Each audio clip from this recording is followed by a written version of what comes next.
Hello and welcome back to the NLC for another day of playoffs. My name is Mila. I'm so happy to be back with Gizmo on my side once more. How are you doing, dude? Yeah, doing great, doing great. I finally fixed my PC, which is like a godsend to me. So hopefully today we can make it through the games. Fingers crossed. I know my fire alarm is going to go off at one point, so I will dodge you for a second to turn that one off once it happens. But, you know, everyone has their own battles to fight. We have some battles to fight as well for today. But first off, let's look at our beautiful bracket. We had our first day of playoffs last Wednesday. We can see that 2 teams already qualified for the next upper bracket round and 2 more teams dropped to the lower bracket. Super exciting, actually. No surprise that Verdant made it through, I would say. I think everyone expected that to happen. And that means we will get Verdant versus AP, and in the lower bracket, we'll have Bulldogs facing off against B2U. But let's focus on today, because we have 2 bangers coming up with Deer versus DMG, as well as Ruddy versus Volda Esports. What's your match to mostly hype for today? Do you prefer one of those? Oh, I think I'm excited to see Deer again. I think Deer had some great series against Ruddy last time. I think it went to a bit better 3. Really interesting games. A few throws back and forth, but like really good like basic game understanding that was like a masterclass, really. So I feel like just watching them play again, I think I'm really excited to see and just see how they match up against DMG. 100%, I agree. However, I kind of got turned into a little bit of a Volda Esports fan last week. So I'm genuinely very excited to see how that's going to go, because Ruddy, you know, when picking out the teams, we had our little draw show going on. Don Jake obviously came in and gave us his full statement, his full monologue about why they are picking whom and whatever. And he was kind of saying, you know, those 9-to-5ers, we're just gonna smack them around the map a little bit and then we'll move on to the upper bracket. So let's see if they can actually do that, because I think Volda have what it takes to at least take them to a game 3, but we can get a little bit more in depth about that later on. For now, we kind of want to focus on our first match, and you've already mentioned Deer having had a stellar performance so far. DMG, on the other hand, well, not quite there yet at all times, but let's look at Deer first off. We have Virtuoso, Bellet, Scuffed, Whitman, and Mood. Who's your lane to watch? Who do you want to focus on in this specific team today? I think it has had like a great performance in the early game. I think we've sort of seen him play pretty much everywhere around the map, but especially around that mid side for Scuffed. So I feel like that's the lane that I sort of really want to pay attention to. And I think going into this matchup as well, I think it's going to be really highlighted as to who the higher level jungler is. Yeah, I can agree with that. I think Bellet has had some really great showings. I kind of do want to see the Lee Sin again. I am a bit of a Lee Sin enjoyer as of the current state of the game, right? I just feel like the improvements that have been made to the champion makes it so exciting to watch, really. And it's always such a great skill expression as well. I do agree on Scuffed, which kind of already brings us towards DMG here a little bit, because for me, the laner to watch on DMG is actually on mid lane as well. We, of course, have Buzz, Vikas, Artoria, Kamito, and Soul. And I want to put my focus on Artoria. I might be a little biased. Okay, he played in Prime League first diff for Winter Split, so I do have a soft spot for players who were in Prime League before, right? But we kind of established last week that Artoria potentially is the most consistent and therefore at the moment maybe the best player in the team. So it's going to be so exciting to see where Artoria and Scuffed want to take it. They do have some similarities in their champion pool. One of which we need to mention real quick is the Victor.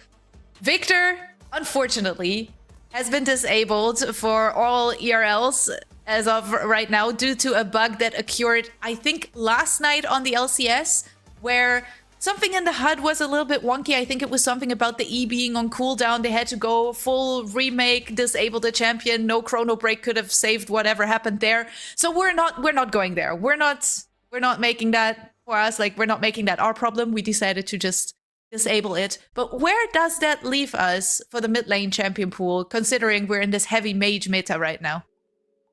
Yeah, I think it definitely pushes up to Syndra. I feel like Syndra, we've seen time and time again being like pick and ban across both like bot and mid. I think people have been picking that up in both roles, so I think that that's basically going to be a high contention, but we've also seen it basically banned. So I think that, and then I think it sort of opens up, the Hueys, and maybe like some Sars, some Gallios, that sort of style. And I think going later into this pool, I think it definitely takes out one of those like major picks that we like, well, maybe open up a more like expressive champion later, especially when champ pool gets diluted by Fearless.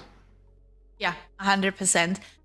I think talking about the meta, something very interesting that we mentioned last week with Kamito was that he is very much known to play the, I don't want to say basic AD carries, but the more regular AD carry picks, right? We don't necessarily see him on the mages a lot. I would argue that Whitman as well hasn't really opted for that many mages either. We do have a Seraphine, a Ziggs, and the occasional Cassiopeia there, which is very surprising.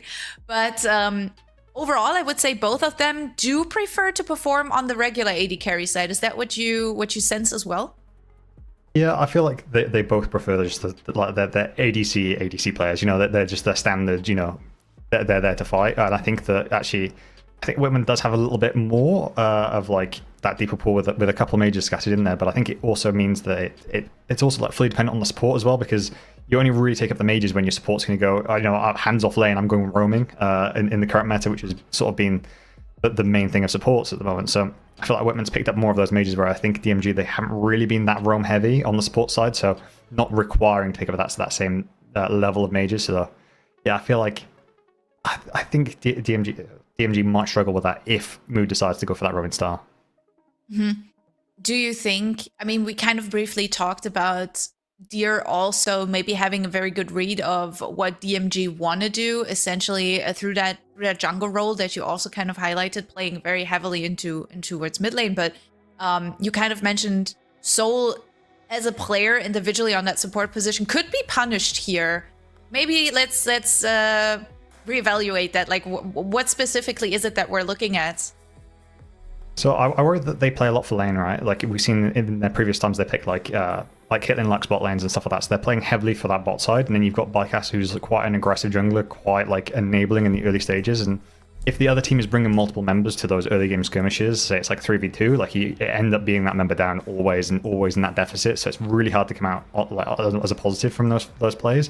And I think that they could exploit that. They have been known to sort of push the tempo, especially against teams like Ready previously, where they like played a massively successful early game and also like successfully pulled off multiple set plays like diving bot side and stuff like that. And if you're playing a bot lane that needs to be like super aggressive in the early stage, if a team's going to try and like consistently force around bringing multiple members to places, you could get punished quite easily.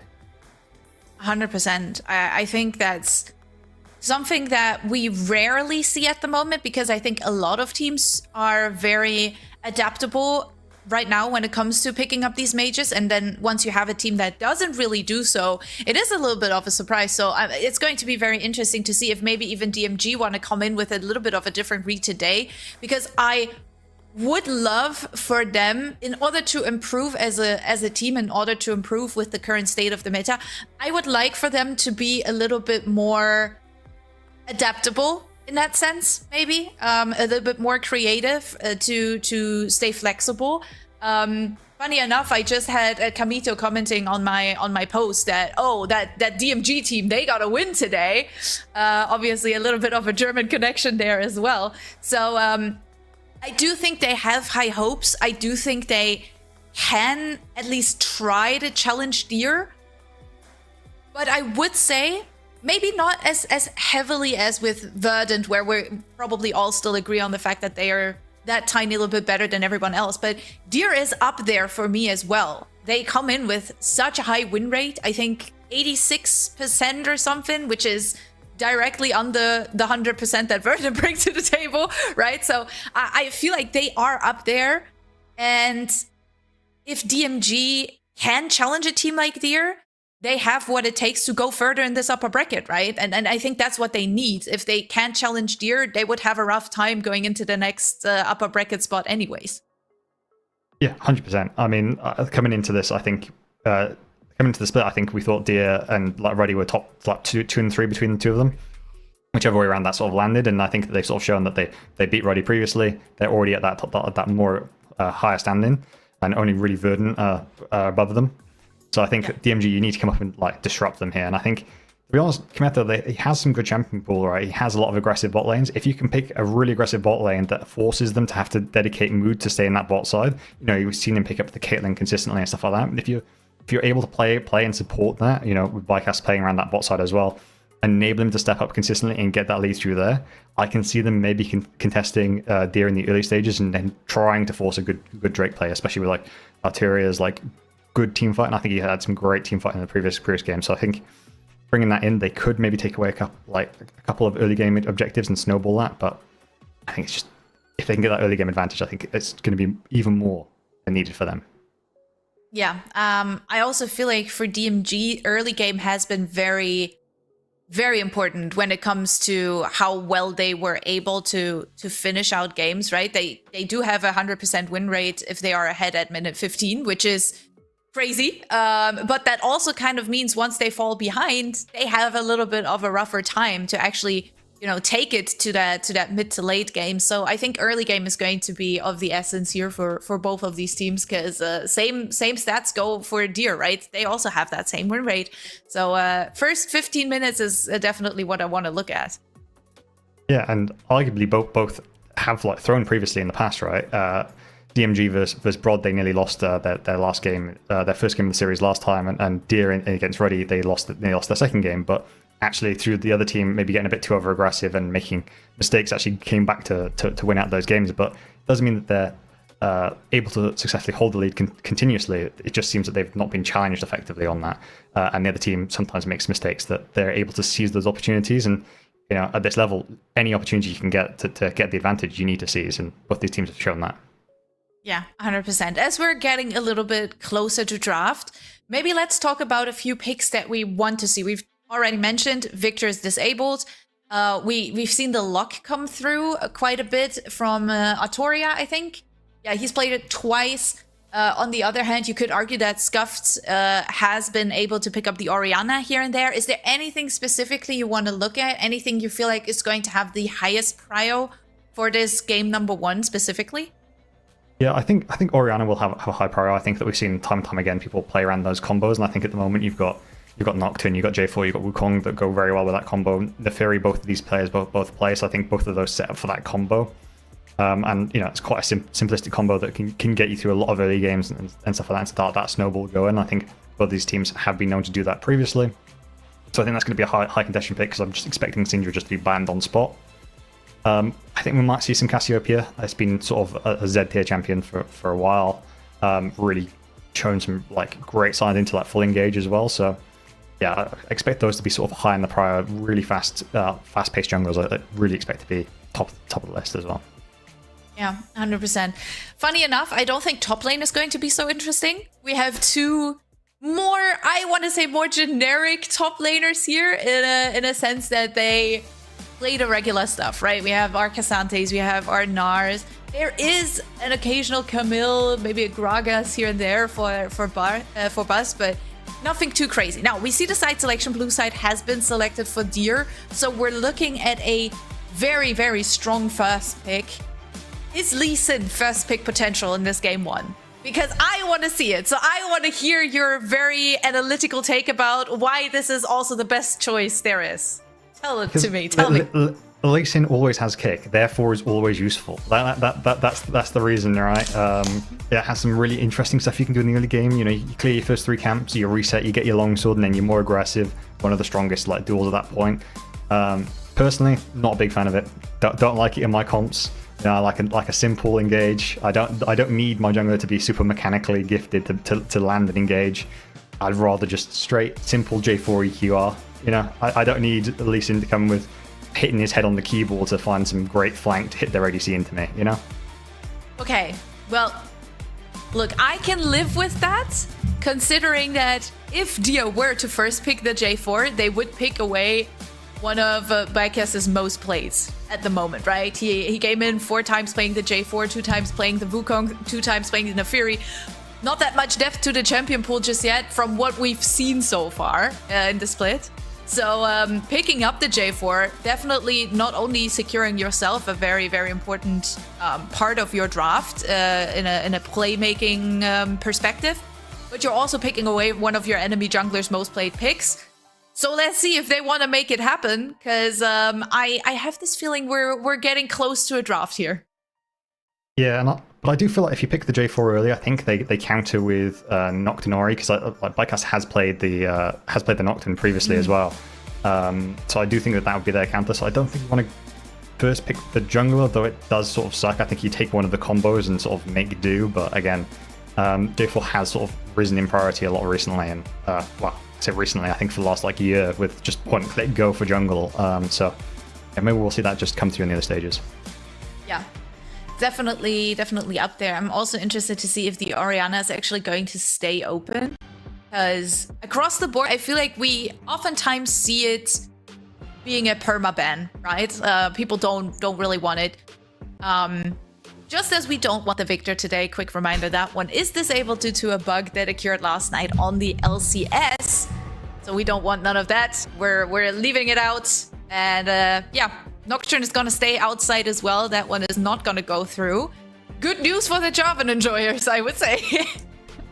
Yeah, I mean, it buys a lot of prior, right? It gives you that side lane potential as well, easy to close stuff down, so I can see why they want to get that out. I think DMG did great to come back in the last game to punish with just Nocturne, like, global supremacy, and I think also with, like, you know, the Shens and stuff like that have been rising in priority. You can just put Shen R on Nocturne R as well and give him that support, so getting that early is really good to see.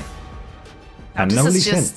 This is just disrespectful to my personal preferences.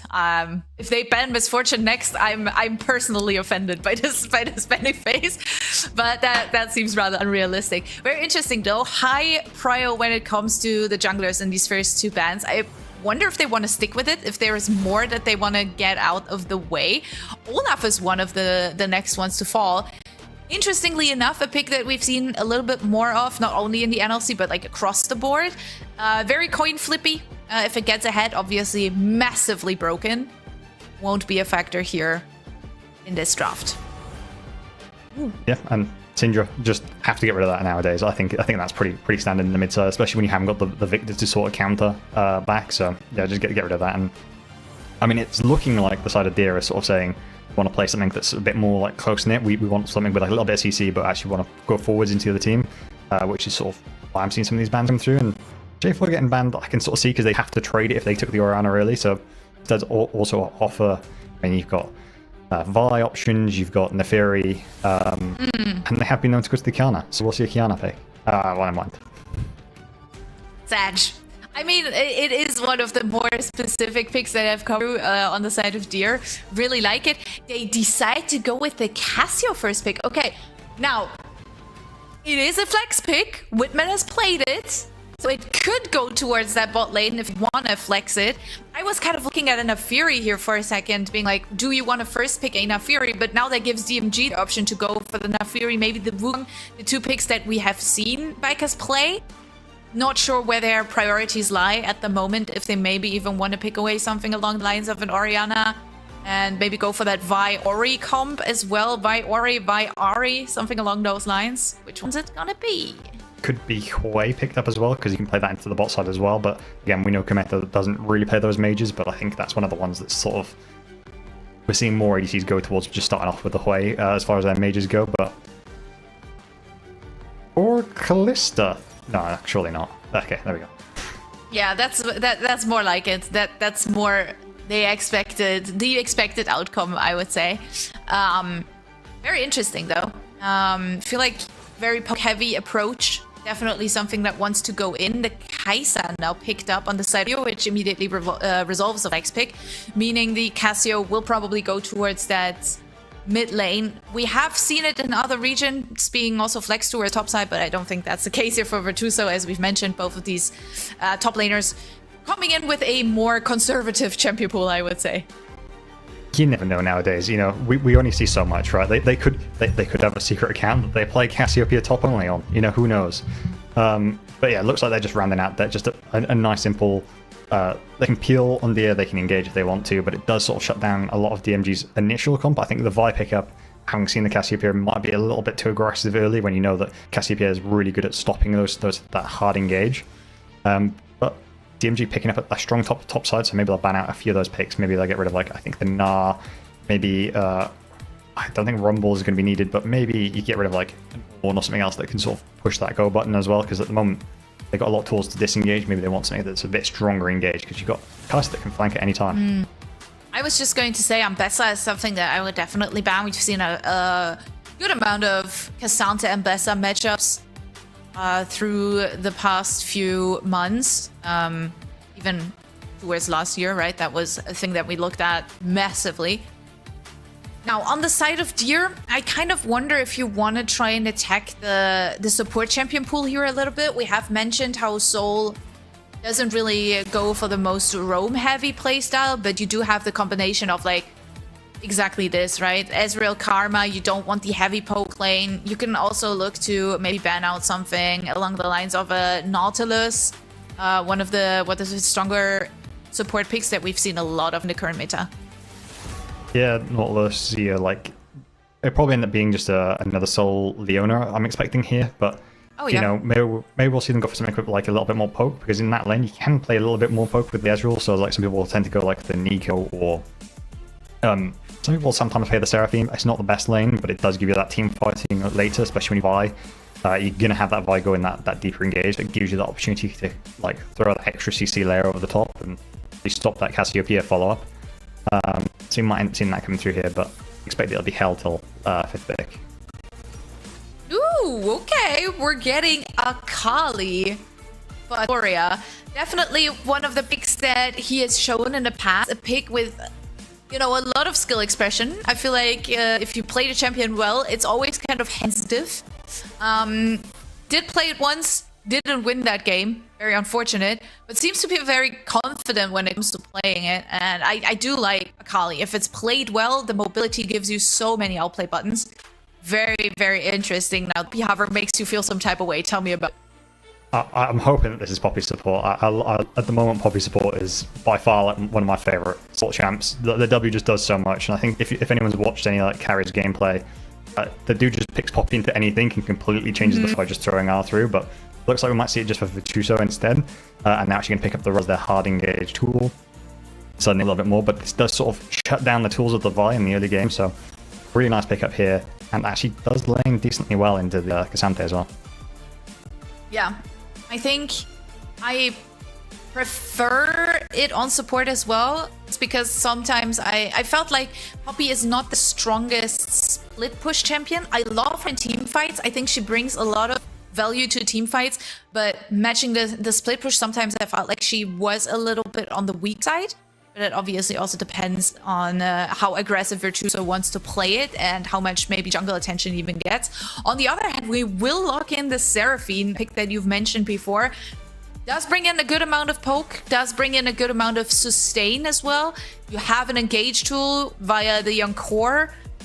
I gotta say though, looking at the entirety of the draft, I do prefer what Deer bring to the table. I feel like the ultimate layering, you know, the team fight, in my vision, looks easier to execute.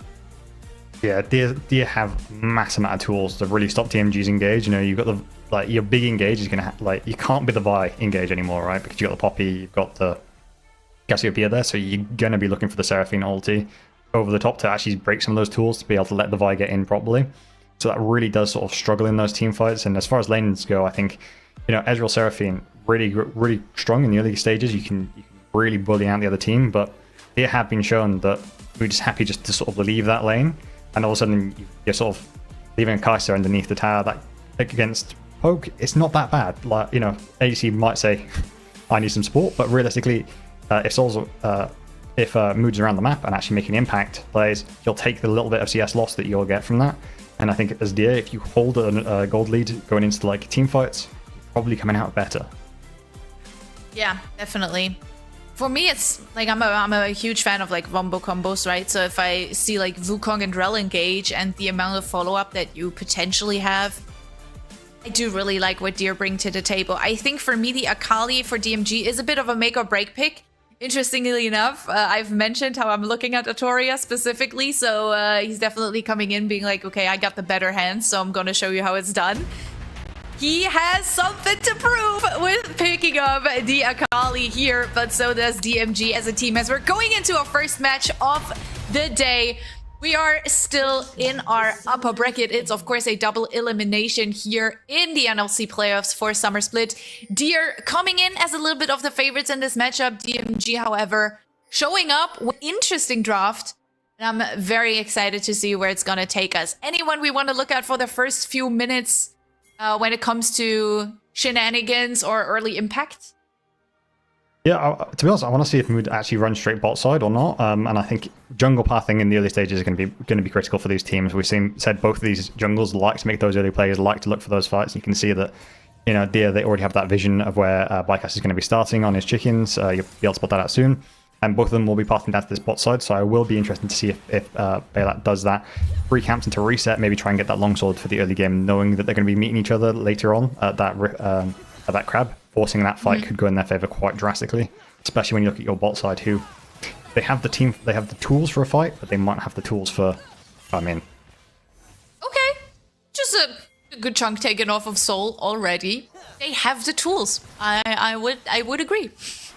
Yeah, I mean, they have a way to fight, right? The issue is if DMG can poke them out in this early stage, but at the moment it's going the other favor, and I can't help but think that Soul going that E might delay that, but. Okay, we're looking at an exhaust coming through. Kamito trying to get out with the arcane shift, has to flash away. Whitman flashing after him, but Kamito manages to stay alive. Now they turn their sights onto Soul. They're flashing forward. First blood going over to the side of Deer. Soul picks up the kill against Whitman, but in the meantime, Scuffed gets a solo kill against Atoria? What's going on? Yeah, that's definitely not the way you want that match with Ego and at all, and yeah, it just shows this Cassiopeia pick has just risen in priority massively, and early game skirmishing is crazy. I mean, you just land one Q up to chase it down. Yes, the wave state's good for Arturia here, and Scuff doesn't have TP, but that early game kill will enable them to get the mana crystal in the early stages and allow them to harass even more effectively going forward. And yeah, that really sets up a great early game for the side of Deer. And the only issue I'd say is this bot side. If you look at the way that this wave state's going, it does mean that they've lost out on a lot from that kill. Even though the kill went onto the Seraphine, you lose out on a lot of that gold in the CS department. Oh yeah, 100%. Now, for Arturia, also giving over that first blood, we saw it briefly there in the replay. Not great, especially considering that Scuffed has a lot of great disengage tools, right? The ultimate coming through from the Cassio is always such a huge tool. As Soul is getting picked up again, Whitman with the second one. And Seraphine is dead once again. That Scuttle Crab therefore will go over to the side of Deer as well. And they seem to take this early game just as seriously as we thought they would, because we said it's gonna be crucial, and they are not giving up any tempo so far. I guess able to at least match the Scuttle Crab here on top side, but Scuffed already here to run him down. Will be grounded. He's trying to go over the wall. It's going to work in his favor. Manages to walk away, but the rest of the team has moved in. Violet is here as well. Jesus, this is intense already. Yeah, should be able to push him off these. It just shows the aggression that Deer have, right? They don't want to give them any way back into this game in the early stages. They want to punish everything, but can they bring over Bust here to try and make this play, or is Busting it caught in between the two members of Deer? Just gonna be a disengage, but yeah, just keeping that tempo up for the side of Deer. You know, they start that fight on the bot side, they instantly go straight up to the top crab and go, "You're not getting anything. We would try and punish you everywhere." But Wiseman just a little bit caught, but was taking a nice little trade. All right, we need to take a little bit of a breath. I can't believe we're starting off on that speedy of a note here with that much happening across the entire map. We're getting some backports in. Obviously, DMG falling behind means Deer able to pick up some good first few item components. I would say that the Kai'Sa already feels extremely comfortable. On the other hand, Vi does not want to fall behind, so I'm kind of looking at Bycast, hoping that he can make it work. It's able to keep up with the jungle clear at least. That's a good sign. No invades. Yeah, I mean, the rest of the map is on fire. This time they walk it out, right? Surely we're not fighting again. Yeah. Take a step back. The only positive from DMG is the way they're holding this wave in this sort of area, right? If they are able to bring down their jungler around that 6 mark, they might be able to punish on Whitman, who is having to consistently overextend, especially when Mood is doing these roams and stuff. You can look for those plays, and it's very hard though. If Deer do this, they go in, they set up that vision. You can see already they've actually protected quite a lot of Whitman in this bot side. 3 wards set up, stopping Bycast from entering normally, and I think Mood might have been able to spot him there as well. So they should be able to track him down here, but also we'll see if Beyblade comes down. All right, looking at the first dragon, started off this side of DMG. Yeah, I mean, quite an aggressive early game dragon, but I think that the side of the year, they might just give it up. They haven't been known to pick up a lot of the early game drakes, but yeah, they have a strong team fight, but their tools just aren't quite up. But Scuffed has 6. They're closing in. Artoria decides to go onto Scuff. They decide that this is the target of choice. Good ultimate's coming through. It's not gonna save his life though. Bicus picks up the kill, and that means Num's advantage here for DMG. Deer looking to walk away. We're trying to close in there. A very, very good turn on the side of DMG. Good target selection. Meaning they're able to pick up this first dragon, which essentially, if not anything else, will buy them 5 more minutes in this game.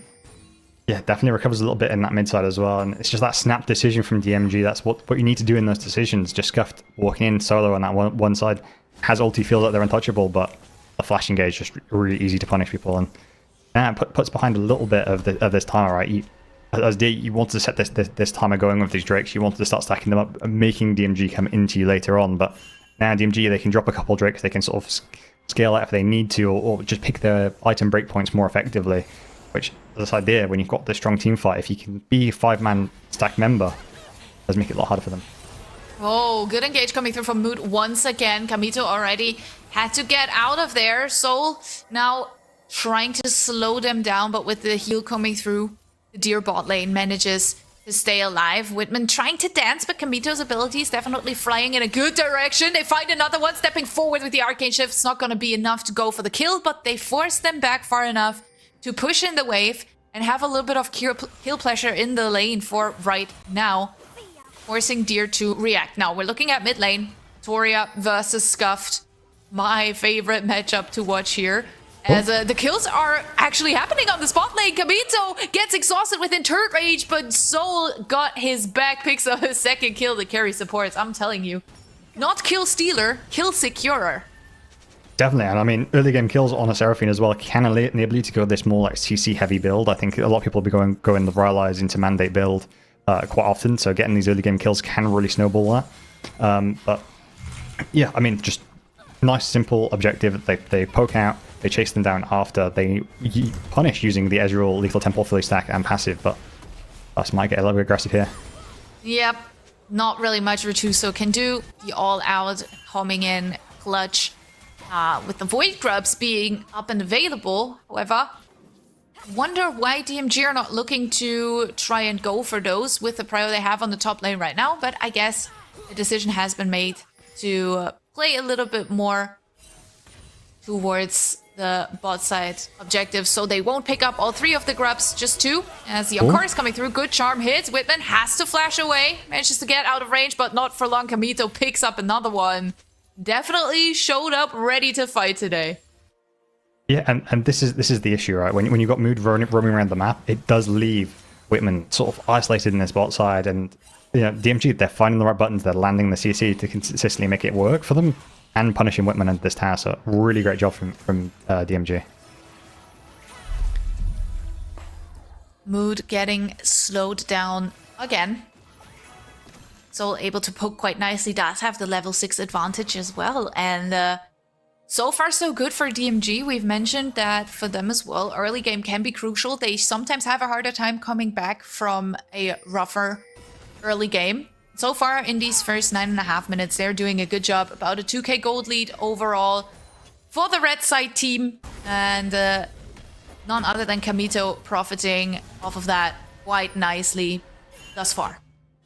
Yeah, and you know, coming into these fights later on, Kamito is going to have to be the massive amount of DPS to start the fight, right? He has to be landing this poke before the fight begins to let them actually navigate in. Because I think the way that Dia's comp works is if they find an angle, they can sort of go for it, and it sort of outvalues the gold lead. So you really have to be landing that consistent DPS. And at the moment, they're finding targets that are snowballing effectively, and he does have like nearly Trinity Force like finished. So you're going to start hitting more and more like a truck, but if Dia can punish on the bot side. Voidseeker going just wide. Not really much they can pick up off the back of that. Scuffed went for a backport. Atoria was also ready to roam towards bot side there. Very interesting to also look at those roam timers when we look at mid lane. Now, the backport in the Pixel Brush will happen on Vision. The wave will be cleared. Good interrupt coming through from Soul as well.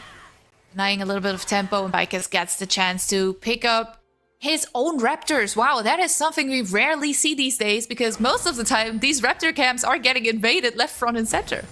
Yeah, definitely. And what this does do is actually puts Bycast on a really good timer here for Drake. You know, he's going to be able to finish his walls if he wants to, and then move towards this Drake afterwards. So the timer's on it perfectly, whereas Violet, to stay down here to protect from this Drake, is losing that timer on the top side. He has camps up, but has to wait around because cycling just hasn't been there. So Bycast, really good early game setup really to make this happen.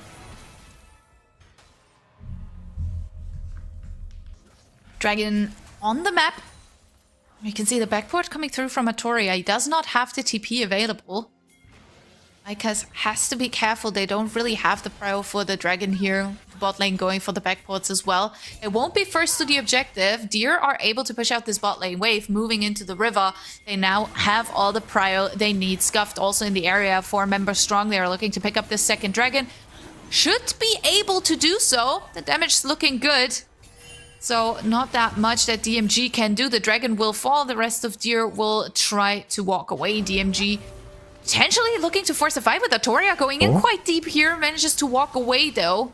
That was a bit of a closer call there, I want to say. But no one gets hurt. Soul might be looking to interrupt some of these backports. Good on Core coming through, hitting onto both. As Atoria is wrapping around from the side. Beckus as well has now joined the teamfight, but Scuffed and Mood able to walk away. Atoria is going into Cyclone, and a good ultimate coming through from the Cassio. Denies access here. The repositioning is good though. Atoria able to pick up one, but they make it a little bit of a trade. Now Beckus stepped too far forward, and in the midst of Deer, he will fall. I don't know. That was a bit brave, if you ask me. Yeah, but you can see sort of the tools at Deer's disposal to stop that and stall out that engage is critical. And also the minion wave coming in and doing a massive amount of work there to stop the Ezreal DPS over the top. But it's a nice pick here to try and start off this play, but there's just not enough quick rotations over to make it actually punishable until, you know, the Cassiopeia ult comes down. They have so many tools to sort of lock up Arturos here. And then it's sort of your big DPS threat is gone. The Ezreal standing behind minion wave enabled to CC effectively. And you sort of just send Juvi in to sort of die alone.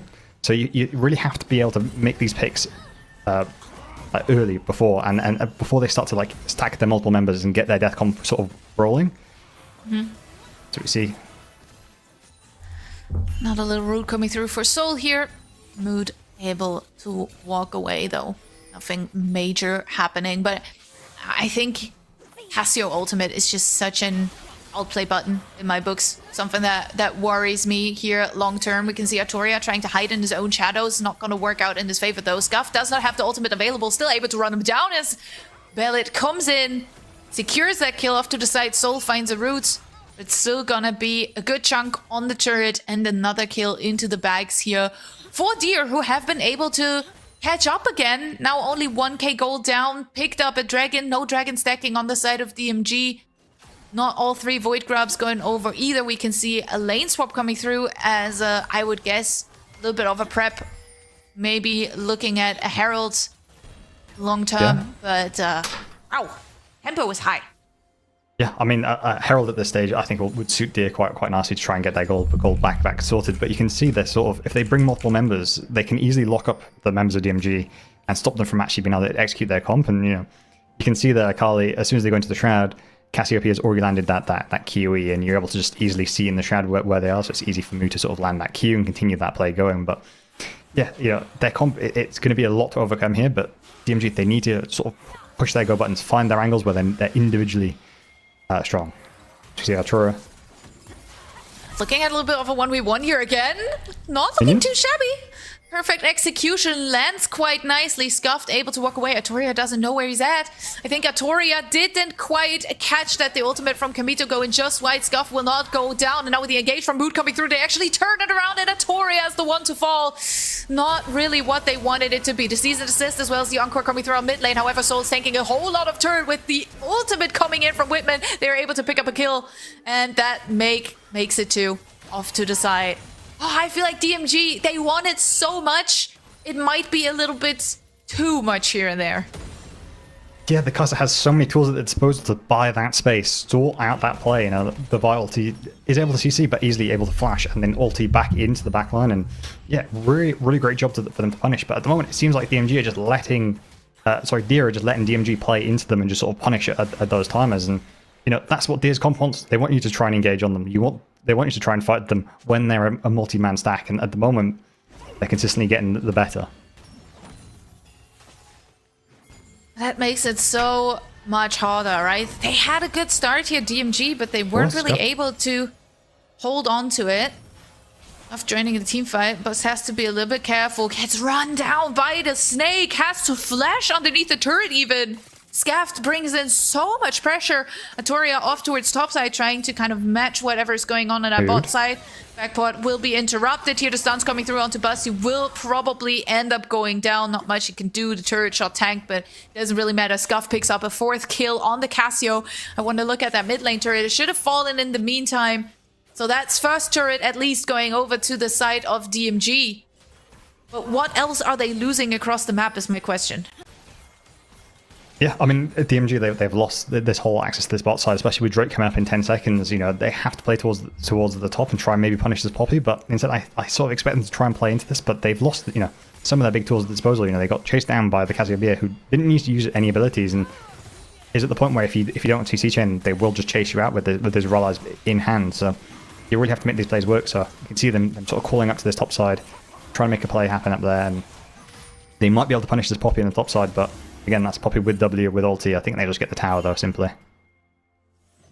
Rylai is such a strong first item for the Casio as well. Like, I'm genuinely so worried about what Scuffed is gonna do to them, Atoria. Trying to step forward onto Virtuoso here, but that's another one, right? The Poppy also, so many disengage tools, so many tools to just be fine in most of these scenarios. Is Bust being engaged on from the side here. Trying to land a few of these abilities. The clone, however, will come through, saving the Wukong's life. Now Soul joining Bust on this bot lane, trying to hold on to this turret at least, as 2 turrets have been picked up in favor of a DMG, so they want to stay close in gold. Obviously weren't able to pick up the dragon, but able to pick up a turret in the cross-map play. I think it's fine. It is a consolation prize, but one you can live with, I want to say. Yeah, it's a play at the end of the day, right? It's something that puts gold in the hands of Arturo, so that's sort of your executioner going into this, right? They're the ones that sort of need to sneak through the rest of this team fight, sort of dodge out on a lot of that CC and land the deep damage to actually finish off the fight, whereas like Kometo is more that like artillery made, artillery style over the top, sort of throwing out that mass amount of DPS, hopefully untouched. So you sort of need this guy to be somewhat strong to be able to get that execute, otherwise the champ sort of drops off quite massively. So be able to get a little bit of gold into that is quite rewarding. But you know, we also need to look at these lane assignments, because you're seeing that we're actually matching Virtuoso into Arturia, and we're actually matching Scuffed into Bust. And I think for both of these, it favors Deer. You know, Cassiopeia doesn't mind fighting into anyone really at this point, but is quite easily able to chase down Bust. We saw it earlier. I'm sure we'll see it again, but it just means that Bust is just farming underneath his tower, having to bring members up to help clear the wave. And meanwhile, Arturia can't actually push the go button on Poppy either. So sort of losing. I think they need to try and throw an early reset to try and switch it back, but Bust can make anything happen here. They're bringing multiple members up. TP's coming through as well. But look at that! Scuffed is just running into his face. Another TP coming through. Atoria trying to look for it. They have a numbers advantage, but just for a second. Now Virtuoso joining the team fight. They're using the Herald. It's a bit of a battle Herald. We can see even with the ultimate coming through from Whitman, they are able to pick up the kill. The Herald will go forward towards the turret. Now turret will fall. Beautiful Magnet Storm. They try to counter it with the Encore, and now the roots coming in. But DMG really only running for the hills. Atoria getting exhausted. A good ultimate coming through once again from Scuffed, and he's gonna be the game changer. A double kill for the Wukong. Another one for Scuffed. That's his 5th kill. 6-0 on the Wukong. 5-1 on the Casio. And the game is absolutely in Deer's hands. Yeah, I mean, just expertly played. You can see Virtuoso here just instantly CCing up this engage tool for the side of DMG, so instantly one member out, and at this point it's just a matter of chase down. And I'm actually impressed at Mood here. Instead of going for the full combo and into the queue, he actually just delays it just a little bit longer to actually get his members closer, and then the Battle Herald just does its work. You know, instead of going for that tag in those platings, it's just that 3-man knock up into the Wukong ulti just to finish it off. And yeah, really good team play. They're bringing multiple members, and meanwhile, Kameto's just they're farming bot side, trying to get up to the fight. But by the time he gets up there, it's already gone. All right. Baron is up. Dragon in 1.5 minutes. That's the next major objective we're looking at. Deer, obviously, looking to pick up a soul point here. BMG, I mean, they would be so happy to at least buy themselves 5 more minutes with picking up the dragon. I'm afraid they will need to go for a pick, though. Where to find it? Yeah, it's really hard, and I think at the moment DMG they really have to protect this mid tab because this is their entrance tool, right? Because they can't walk into their own jungle. They really can't contest you there, so they have to have this mid tab protected because this gives them easy entrance to both. It gives them that little bit more prior, and you can see, yeah, they really want to try and contest this tab, but they're actually just shutting down the vision around the outside.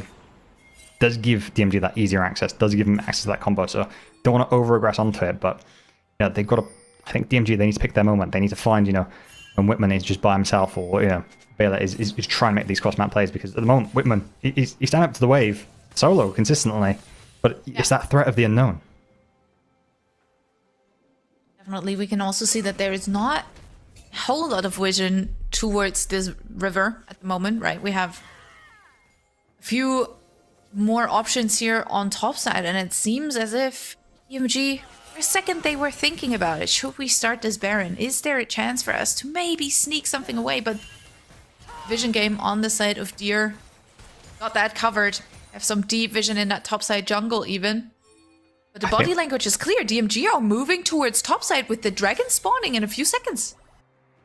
Yeah, I mean, they're scared about what the fight could look like. So they're trying to position to sort of say, oh, we'll cross map for the Baron, but they haven't got the DPS currently, so they have to give that up as well. And at the moment, they're just winning across the map without even standing to fight. They're just out macroing the other team, and yeah, they can just walk back in, reclaim the space quite simply just through their stronger team fight at this point. Good use of the clone right there. No major roots coming through. They don't have a wave here. They have to be a little bit careful. Good sidestep on the true shot barrage though. Kamito's ultimate not gonna land in this case. Pushing in another wave. They're looking to pick up this mid lane tier 1 turret. Obviously the one that opens up the map very, very nicely. We're looking at the overall gold, and mid lane and jungle, that's where it truly hurts the most. Yeah, that Cassiopeia is going to be a monster in these fights. Just if they're not targeted effectively, just able to run away with it. And yeah, I mean, you've got the repositioning on the Whitman that can make it so much harder as well. So your only real target is Scuffed, and they have that self-peel in that ulti, that miasma as well. So you really have to DPS effectively beforehand, and you need Kameto to be there. Kameto hasn't been there for the last couple of fights, and he needs to be landing the abilities effectively. He needs to be landing those Qs, that ulti ahead of the fights to actually make that impact play, because at the moment, the comp of Deer just outscales gold leads, but they're already in a massive gold lead, so you have to sort of have the cards fall correctly for DMG, and at the moment, I think it's going to be setting up traps. They really have to look around this Baron play, because you've got 3.5 minutes where you don't have to worry about Drake Sap, you don't have to put wards down there, you can dedicate all your time towards this Baron, set up that vision line, contest it effectively, but just know when you see, you know, you see Vitruso or Scuff step up on either side lane, you might be able to look for it, just a little bit of a play, just see and test the water, because at the moment, you're slowly bleeding out this game. It's getting so hard to find ways back, specifically if we look at, you know, how far the Vi has fallen behind. So it's so rough for a champion like Vi to play from behind. We've seen it time and time again. Just because you are forced to go in, this is one of your major engage tools, right? You want to play with that seasoned assist, but when she goes in, she almost immediately pops if the follow-up is not right there. And that gives Deer so much room to move. Pushed out their waves. Now they're even able to threaten a little bit of a Baron start here. Won't actually go through with it. But they force DMG to react. They force DMG to be aware at all times. Because they're in the driver's seat. Essentially, Deer can do whatever they want. And DMG have to figure out ways to react. Yeah, I mean, they can keep threatening, right? There isn't blue wards on the side of DMG either to be able to check out that objective. So as soon as that Ezreal is gone, they don't really have a tool to check without face checking. So now it gives them the chance to draw them in. And side of here, they're tanky enough that they don't really worry too much. Ooh, the Ultimates coming through, but we can see a good killer instinct straight to the back. Like Kamito will fall. Millet able to pick up the kill, and we can see them also just running through that team, picking up kill after kill after kill. That's 3 down and back to the Baron it goes. It's a double kill for the Wukong. 8 kills on that pick. Artoria now in the 1v1 versus Virtuoso. Soul joining the team fight, but they aren't really able to play it. The roots coming through. It's not going to be enough. From the side, we can see Mood joining the team fight as the Baron Force. Artoria is taking a lot of damage here on this mid lane. Has to try and walk away, even using the ultimate as an escape tool rather than as an aggressive tool to fight. And that is just not how you want to play this. That's not where you want to be. Yeah, I mean, the initial play looks good, right? So lands that massive ulti, brings Scuffed in, but at that point there isn't enough DPS behind it to actually successfully get any kills, and it's just a matter of Dia just hitting one person at a time, landing their combo and just one-shotting people, and it's not really much to sort of dissect from our point of view, because it's just simplistic Dia. It's what they want to do. It's their comp from day one, right? It's just disengage, re-engage, stop the tools of Vi, stop the tools of Akali from being able to get in, and as soon as they do that, there's no DPS, there's no damage threat, and they can just walk forward knowing that they're strong, knowing that they're tankier, and just get the victory. Let's see how much is in it for them. With this Baron push, bot lane turret is gonna fall. They are pushing in a 4-1 rotation, with the Poppy obviously moving on that mid lane, getting countered here, or at least answered a little bit by Kamito and Artoria, but they are now joining the fight. Got the cannon minion is the way to go on the spot lane right now. The next wave pouring in though. Ultimate trying to thin that one out, but not much more they can do. They're stepping over the wall. They might be looking at an engage here, but it's not going to be enough. You have to be so careful. But Tuso bringing in another wave on mid lane. First turret there is going to fall. Second turret rather. We're going in aggressively against the enemy jungler and stepped a bit too far forward. That's exactly what you mean when you say that Vi can't fall behind. She's made from paper. The one engage tool that you have on the side of DMG next to the Encore is the Vi going forward, and she will be punished. The wave is pouring in on the spot lane. Virtuoso keeping that one buffed. Mid lane turret has fallen. In the meantime, they're looking for a little bit more here, maybe even going for that inhibitor turret, but the pings are coming through. They want to retreat. The dragon is up. It would be Hex Tech Soul, and you definitely want that on something like the Kai'Sa, a pick that has been working in their favor so well. With the Seeker's Armguard now as well, has such an easy time just staying alive, playing the fights aggressively, stepping forward. Hex Tech Soul on top of it all could secure them not only the next team fight, but essentially the game. I mean, you could see in that play there that Scuffed, he was stepping forward over the Vi. He didn't care that Vi cast engaged on him. He was looking to try and get something else afterwards, look for the chase after, because he just knows the Vi, it's a death sentence going on to him at that point. And I thought maybe when they started out with that 1-4, that maybe they could look on the 4 now that Virtuoso isn't there to stop that Vi engage, because playing Vi into Poppy, we all know it is horrendous. It's like one of the worst experiences you can have in League. But you know, they didn't find the go button, and when they did go, it was at the wrong time, and it just Vicast just got instantly punished, instantly thrown away. And yeah, Dia now just, they're even stronger. They have this whole point. It's going to be even worse, especially when they can just land consistent abilities over the top. You know, this Cassiopeia is going to be even more unleashed, slowing people with abilities as well, and just being able to just chase them down after. It's really hard for DMG to find a way back in. Soul does have ulti. It's just going to have to be a godlike ulti.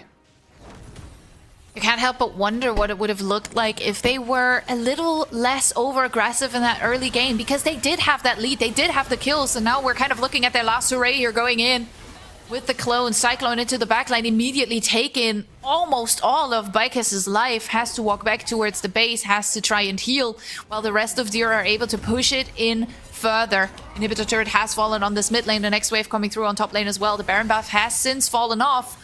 That doesn't mean that Deer are any less heavy on the push. The Encore is going to go wide. We're looking at another good ultimate coming through from Scuffed. He takes a bit of a beating, but manages to turn the fight around with the repositioning possibility here for Deer. They're stepping further forward. Scuffed able to pick up a kill. He goes unstoppable. It's a double kill for the Wukong. Now with the killer instinct, Whitman stepping forward as well, picks up the kill against the enemy support. And with the wave arriving on that bot lane, with the minions pushing in on that mid lane, Kamito is the last one standing as Deer are looking to end this game in a timely fashion within 30 minutes. They want to make sure their second seed stays safe, and they will pick up the first win in this upper bracket matchup, looking to move on to a 1-0 scoreline for today?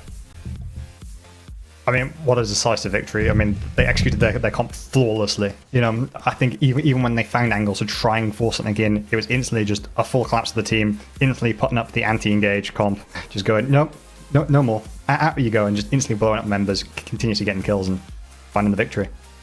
Yeah, I mean, I think we both expected that it would be a little one-sided. The early game gave me hope, but DMGJ just weren't quite able to hold on to it. I kind of want to see them with a similar approach in game 2. They just have to make it last a little better. Let's see if they can make it happen, or if we're looking at a potential 2-0 in our first matchup of the day. You should stay tuned, but we're going to a quick break.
And with that, we are back here for the NLC playoffs, day number 2.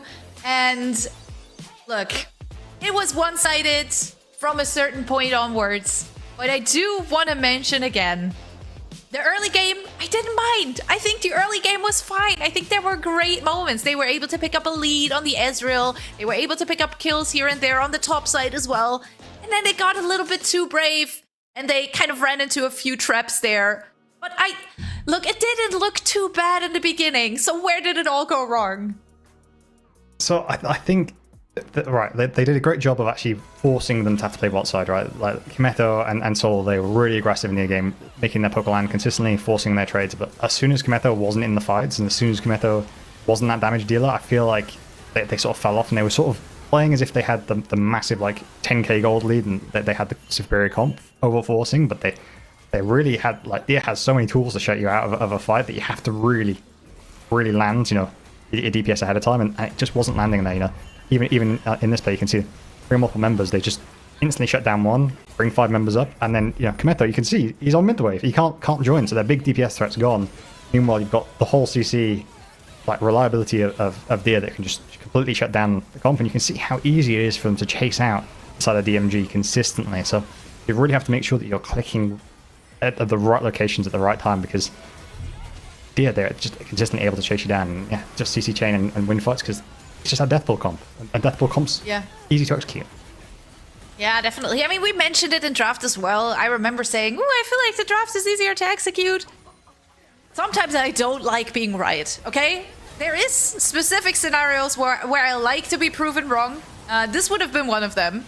But, essentially, they had too many outplay buttons. They had too many tools to completely dissolve whatever DMG was trying to do. And, you know, you had the Poppy, you had the Casio, you had so many options to get into that backline with the ultimates coming through from the Caitlyn, from the Wukong, even, you know, the Rel being super proactive, which is something that we expected, right? We did expect Mu to be very proactive across the map. He did live up to that expectation.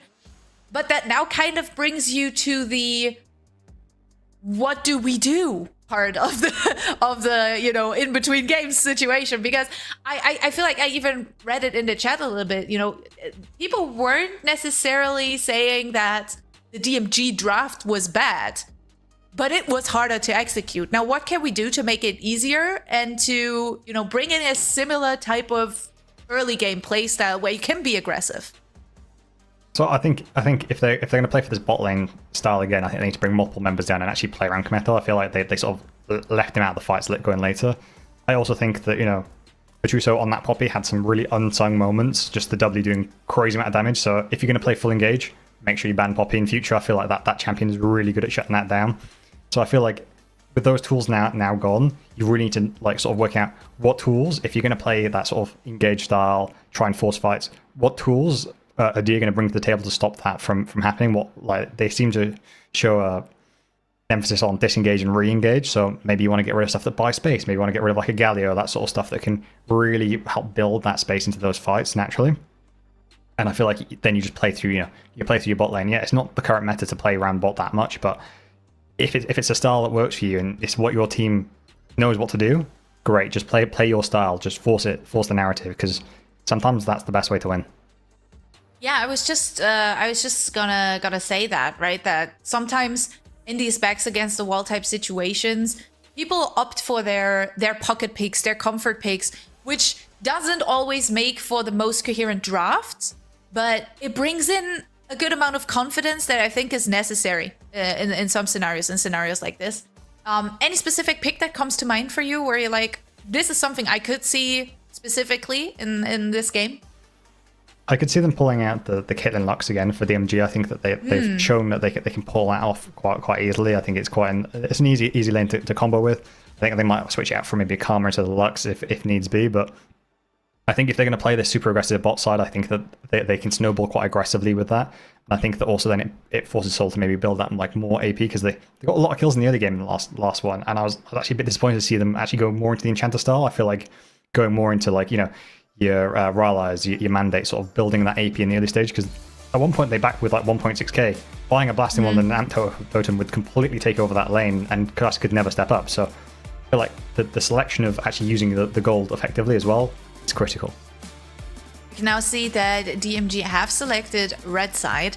So for me, that means, once again, I want to see a strong counter pick. I want to see a reactive draft in a better sense than what we've seen before, because I feel like it was actually Deer finding the better reactions, even though they were on blue side. So I kind of want to see DMG maybe staying a little bit more flexible as well. We've mentioned plenty of times, they aren't the ones going for the heavy mage bot lane meta specifically. I'm sure that Kamito does still play it. I think if you're a player of this caliber, you should be able to play it, and I'm convinced he is able to play it, right? But this is the moment to show it. If you're doing it, this is where the flexibility could come in handy. Just because having these flex picks that stay open for a long time and only get resolved with like a last pick option, I feel like that's the necessary outplay button that you could need going into this draft.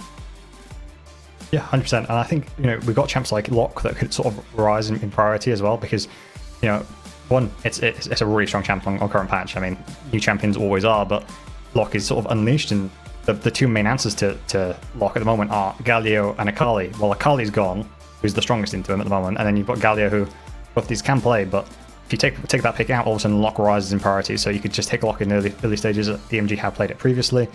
Feel like it sort of fits Arturias, so maybe we'll see that picked up in the early stages. And you know, they also have a lot of like fast-paced champs that they play. Like, you know, Bycast plays that, Neferi. I feel like they can play with a bit more tempo, because they sort of wanted to play with a lot of tempo in the last game, but it just sort of got away from themselves.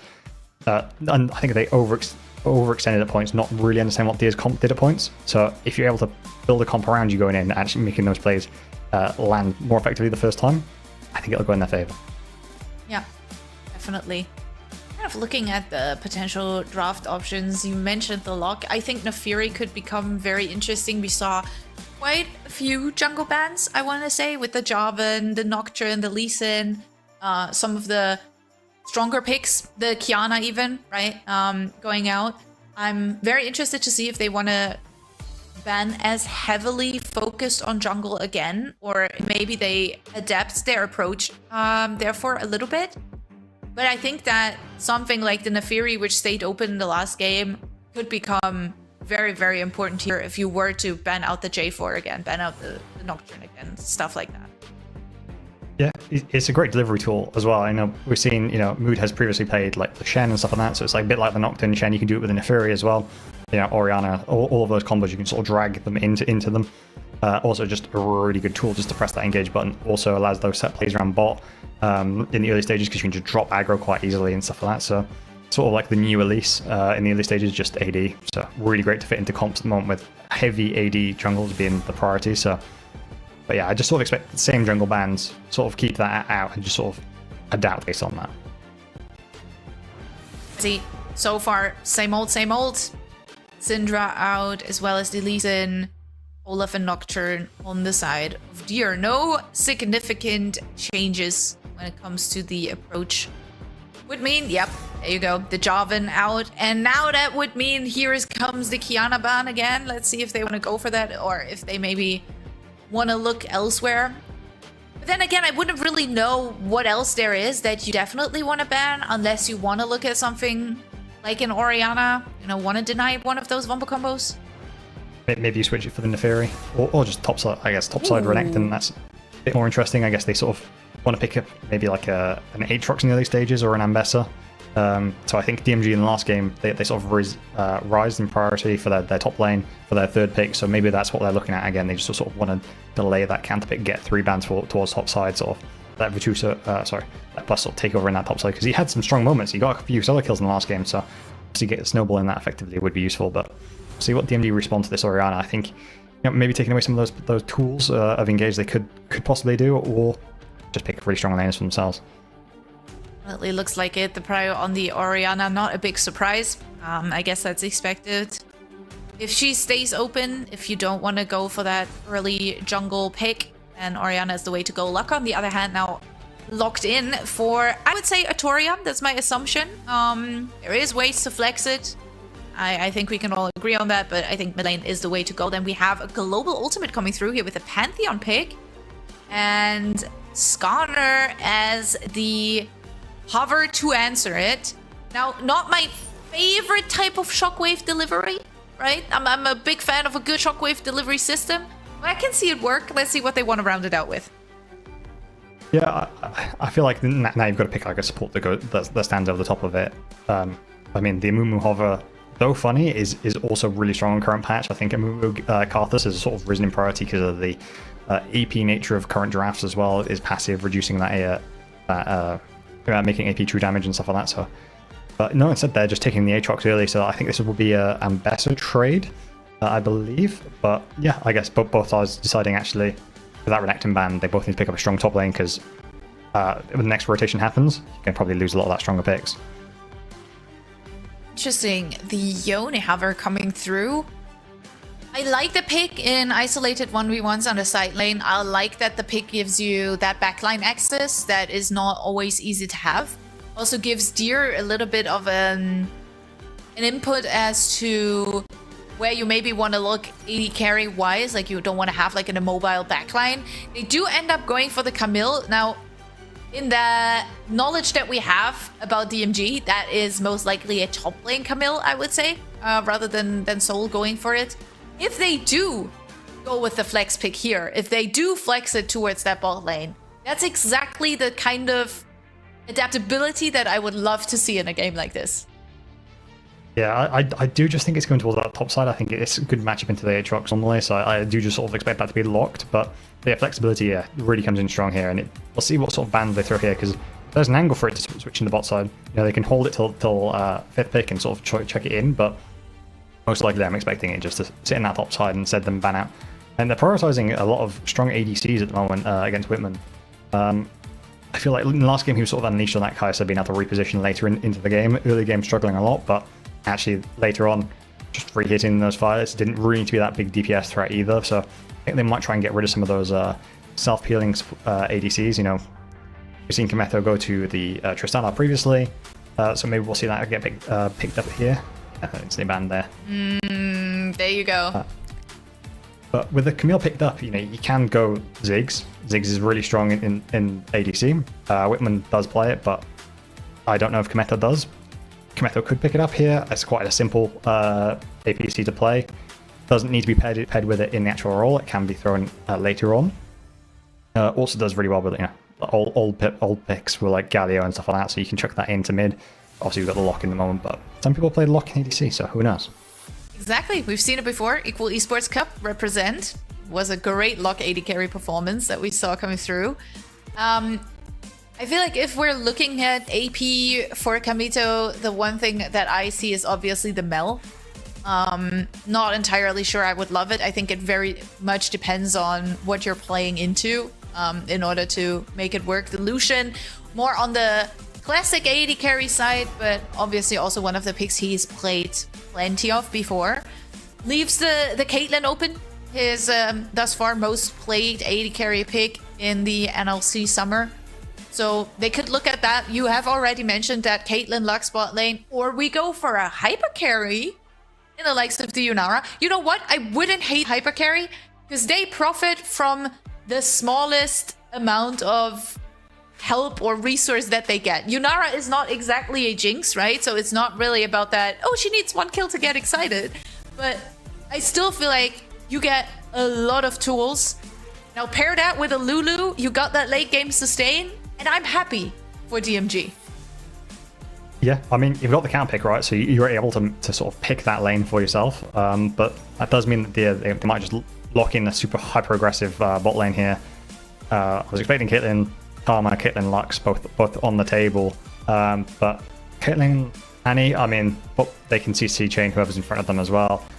I don't think it's going to be Annie, though. But obviously, Annie has sort of shown some chances of going to the bot lane and does have that one-shot potential as well. And here, you know, snowballing in the previous game, I can't see why they couldn't just have a bit of fun.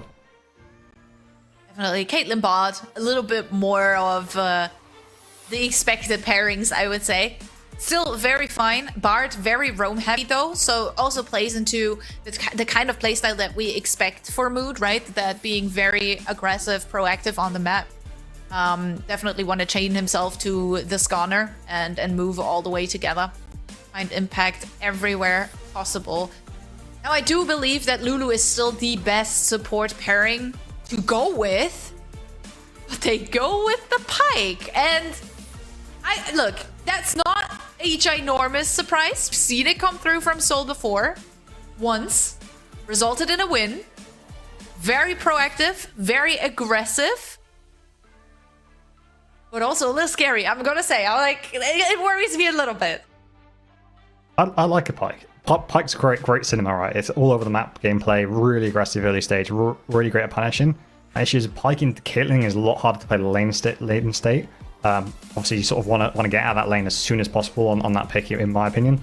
Also means that you're sort of leaving this Yunara to lane against the Caitlyn a lot, because the Bard will also be matching roam, so you really have to snowball early. Obviously, the extra gold generated from the Pyke ultis and stuff like that can be really aggressive, and they do have a lot of tools in DMG just to lock up single members and just instantly get those ultis off, you know, chain CC, continue that fight going. But here again, they have a lot of tools to slow down the fights.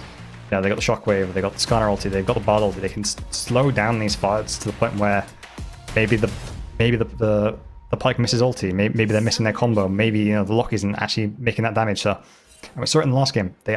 They know how to do that. So see if they're able to execute it this time. Let's see if they are able to do it.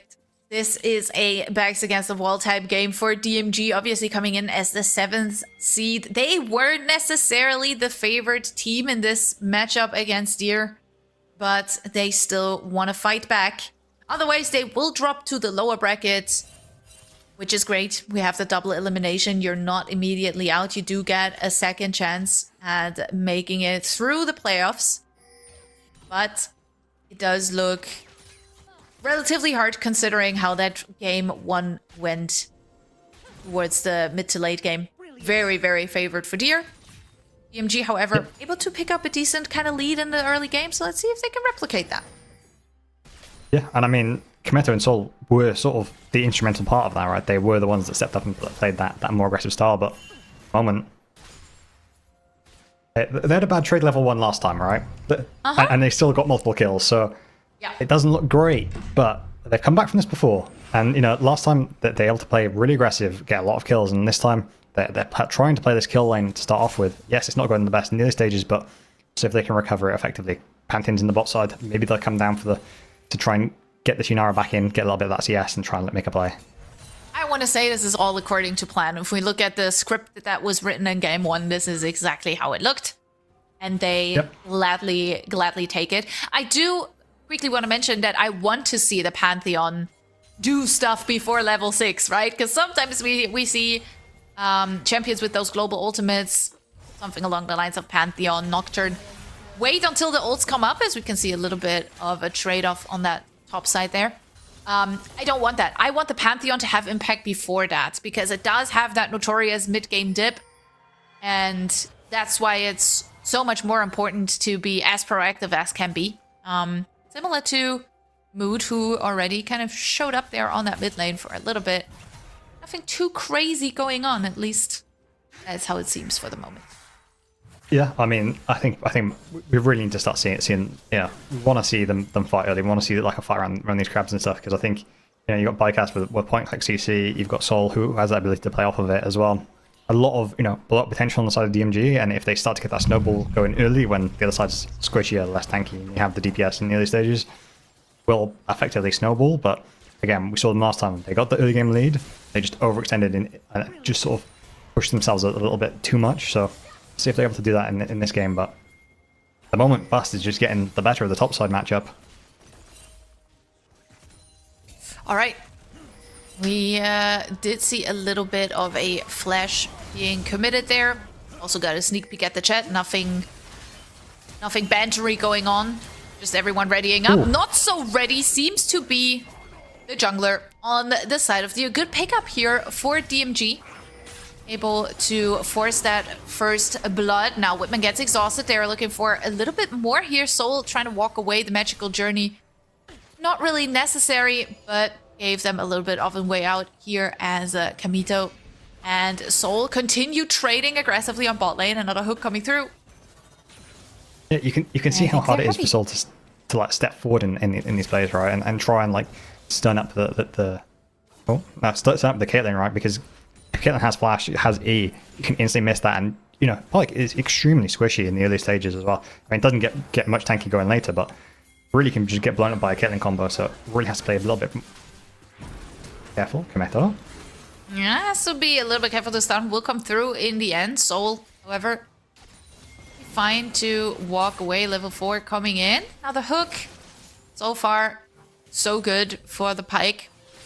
However, Yunara falling behind a tiny little bit, but I guess in the area, and this is exactly what I mean. This is what I wanted to see. Early flash coming through from Mood, and now they kind of get caught out in the corner here. Beautiful magical journey will take them to safety, at least for the moment. Whitman with the barriers buying enough time to pick up a kill, but it goes to the support.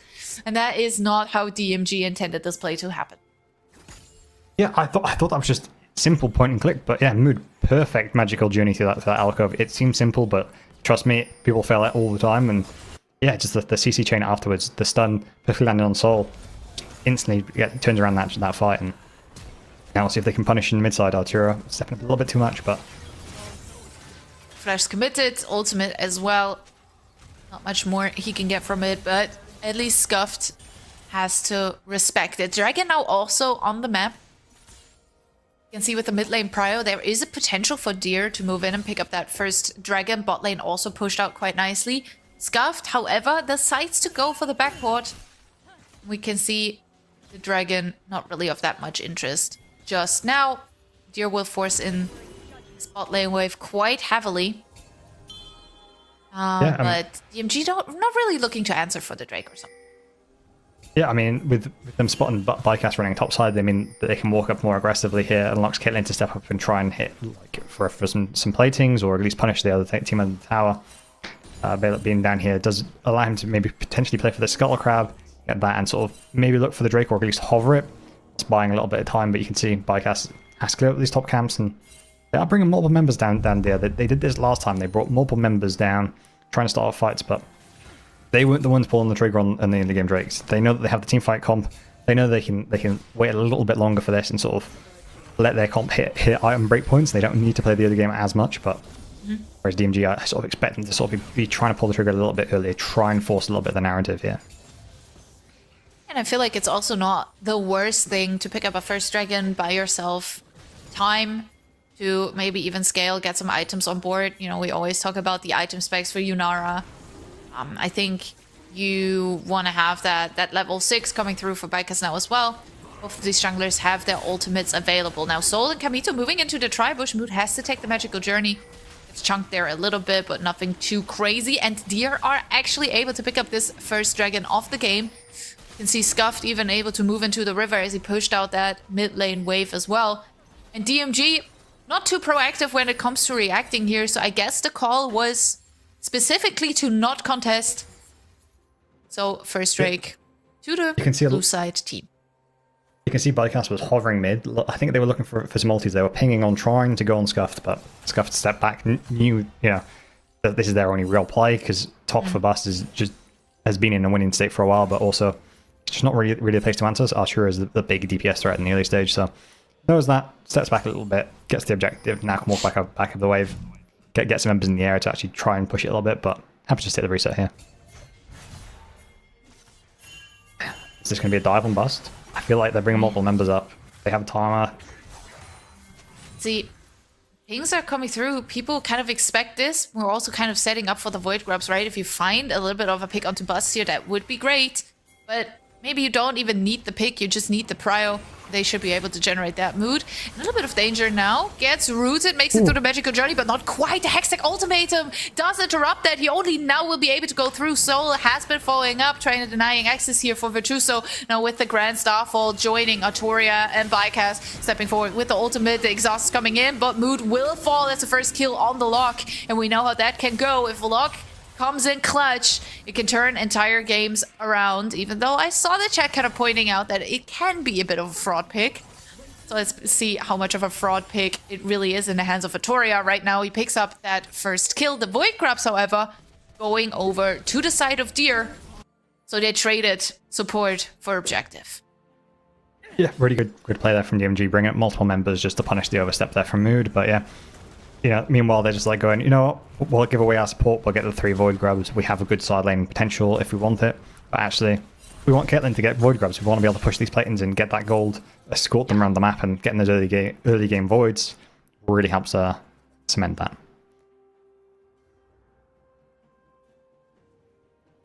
I like how there is a little bit of a Pike discussion going on in the chat, mentioning 2 of our resident Prime League players who often go for Pike. So we do have some experience with the pick in Prime League. Very aggressive pick. I feel like it does bring a lot of potential. You know, the executions that you can play around is like such a great tool. But it also feels like you can get a little overexcited on it as well. I feel like it easily gets you into a point of overstepping, which was one of the issues for DMG in the last game. I guess that's why I'm a little bit worried about it. Yeah, but Sol had a great early game in the last one, right? And had some really impactful Seraphine ultis, even though they didn't go in their favor. So, you know, this is sort of his chance to sort of prove what he can do. And, you know, Pike, really aggressive, but really squishy, so you have to pick your timers effectively. And yeah, Soul in danger. The ultimate will come through, blocked by Kamito off to the side because he also trying to bring in a little bit of damage, wasn't quite able to hit it, as now Icaz in the area as well. We can hear the Transcend oneself coming through. Root Knot's gonna land, as well as the Impale. Good flash there by Bycast. Make sure that the Impale is not going to be a part of that. Artoria moving in as well. We can see the teleport even coming in, and now over the wall goes Artoria. They're looking for the kills. Bus picks one up as well in the Hextech ultimatum, but they make it a double kill for the lock on mid lane. Now, in the meantime, Virtuoso able to pick up these platings, but that's 3 kills on lock. And I'm just gonna say, that's a bit scary if you ask me. I mean, Sol with just an amazing Pike ulti there, flashing forward with the E as well, landing multiple members, hooking back in, continuing that play going, and it's just DMG banishing the overstep from Deer, as we see. Sol going again. Scuffed in a bit of danger here, has to be careful. However, Soul takes a bit of the beating from that shockwave coming through. Will be able to walk away, but has to be careful not to overforce it. You can see the impact of the Pike in the early stages. You know, you can consistently land big DPS, but if you get locked up, you can be burst. You know, Caitlyn can do crazy amount of damage, or he can do crazy amount of damage. But yeah, just in the team fights, he's sort of unleashed at this point. He can just sort of walk through as long as he doesn't get CC chained. So might start to see like maybe like a Mo3 or something come through just to try and reduce that fact. But at the moment, yeah, they can use this as snowball. They found their big team fight, but even though the gold's even, they've got the gold on Artura. They need to start playing around that, bring the Pike to them, bring Bycast through that mid side and try and force the fight. Drake in 5 seconds, see if they can find the plays to draw them all together. I'm so worried because we've seen this before, right? This is exactly how the last early game looked as well, but now we're taking the magical journey. We're actually overloading a lot on the spot lane. Artoria picks up another one, has all the heavy roam timers going for plays left, front, and center. Second dragon now up as well. That's a numbers advantage. That's 4 kills on Artoria on that lock mid lane pick. We can see them trying to start off this dragon. Now, Soul be caught out behind enemy lines here a little bit, manages to go over the wall, but Bella can definitely match that. For a bit of a chase, they'll have the Impale available. Good sidestep for Soul, though, manages to walk away. And Deer not quite able to hit the targets in this early game so far. Dragon, however, not really going through. Decided to disengage from that out of respect the presence of the Deer jungler towards that bot side.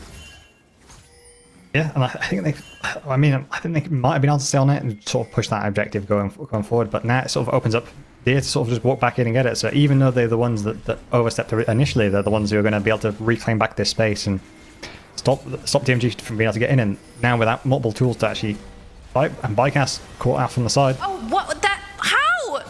That's not supposed to happen. But there was no one even near, right? Soul was only now moving in, but already had taken a bit of a beating there from that bot lane scenario. Kamito had no way to move. We can see Atoria pushing out that mid lane wave and then rather moving towards top side. A little bit of a misplay there, a little bit of a mistake maybe from the DMG jungler. Now bot lane could be the next target. The turret turned off here by the Temper Fate. We can see Kamito in a bit of a danger zone. Will end up going down. Soul now has to run for the hills. And it is once again Deer fighting back after an early game that looks very promising for DMG so far. And I don't want to take it away just yet. But whilst they were overloading on bot side, a lot of platings have fallen on top lane. Platings have fallen on mid lane. Toria, yes, he's able to pick up the kills. Goes for the shutdown. Solo, Bolo there for the luck. It's a 5th kill. But will this one be able to take the game? That is my question. Yeah, I mean, they spent all their time putting all their resources into bot side, and Kamito isn't the one who ended up with all the kills, it's Arturo, and we need Arturo to start pushing the tempo. Yeah, he's got a kill on Scuff now, but he needs to be there at these fights. He needs to be able to open up these Drake opportunities for them, because if not, Deer will take every one of those opportunities, and if you make a mistake, we saw in the last game, they're willing to punish and play off those. They're waiting for a potential engage in the top side. You know, they have the tools. They have the Bard E and ulti to be able to start. Well, not ulti, but Bard E to get in. So they're just moving the Caitlyn around. Caitlyn got a massive CS lead in the bot side. Got the Void Grubs. Moved to mid. Now maybe potentially move it up to top. Contest for the Rift Herald as well. Start getting that gold snowballing, because side of Deer loves gold. If Caitlyn gets excess gold, it's great. So just consistently cart this Caitlyn around, getting the excess gold, and yeah, side DMG have done a lot to try and shut down Wiseman on this Caitlyn, but actually it's been moved that's the one being taken away, and meanwhile Wiseman's carved out a lovely CS lead for himself, and I assume a gold lead as well because of that. Now we're looking at a play on top lane though. That was quick. Scuffed goes down quite easily there with 3 members on the side of DMG jumping at him. There's not much you can do. Kind of looking at the Herald just spawned, but the backport's coming through from Bycast, so I'm not sure they actually want to go for the Herald. However, more resources towards that mid lane. We can see Whitman able to pick up another turret, and that's exactly where you want your gold to go. You've just mentioned it. Resources being poured into the Caitlyn. Exactly how you want to play it. You don't want to fall behind. Flash has to be pulled for Soul there. Manages to walk away from the Tempered Fate though. And that is what worries me, because yes, the kills are on the side of DMG, but the gold is dead even. And part of that is because of the individual leads that they were able to create from all of the overloads coming through on the side of DMG, where they kind of disregarded the rest of the lanes, falling short a little bit. Now, Herald, target of choice. We saw the backports coming through from DMG. They decided they don't want to contest these objectives, which means all of the neutral objectives in the first 16.5 minutes have gone over to the side of Deer. And I think they sit comfortably with that. Yeah, I mean, they're more than happy, and they've got the Caitlyn for late game assurance. You know, they're sort of really playing the tempo effectively, moving DMG around. You know, DMG are the ones getting the kills, but they are the ones making the proactive calls to actually get long-lasting objectives. So short-term victory for DMG, long-term for Deer at the moment. And at the moment, they're just kiting this Caitlyn around, collecting all of this different gold leads, and you can see it even in the mid side. You got 5 kills on Arturo, but actually by doing that, you've actually lost him a lot of CS, because he's consistently having to run to this bot side, down 30 CS, open up the gold lead to actually get Scuff back in a little bit. Yeah, he's down a little bit, but nowhere near as much as you expect for someone who's got 5 kills against them. So yeah, it's that slow bleed difference. It's so upsetting to see a team having a great early game like this, but not really able to actually snowball a lead. We saw the ultimate coming through from Becca's there, but reaction immediately use Flash out from the Caitlyn though. Kind of makes her a bit of an easier target. Generally a more immobile AD carry, more immobile backline.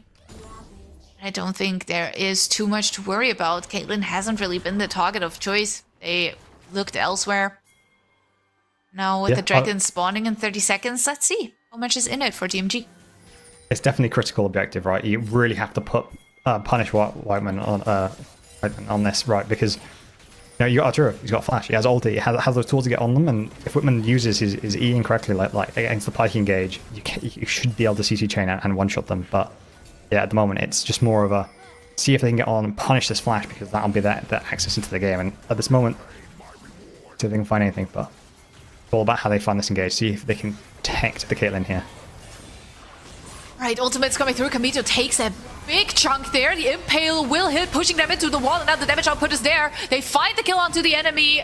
Jungler Artoria off to the side is looking for a little bit of something, but Mood's ultimate saved the day here. Artoria now getting chased down, as well as the rest of the team running for the hills. Whitman takes the kill, and that's a good chunk of gold funneled into the Caitlyn on top of everything else.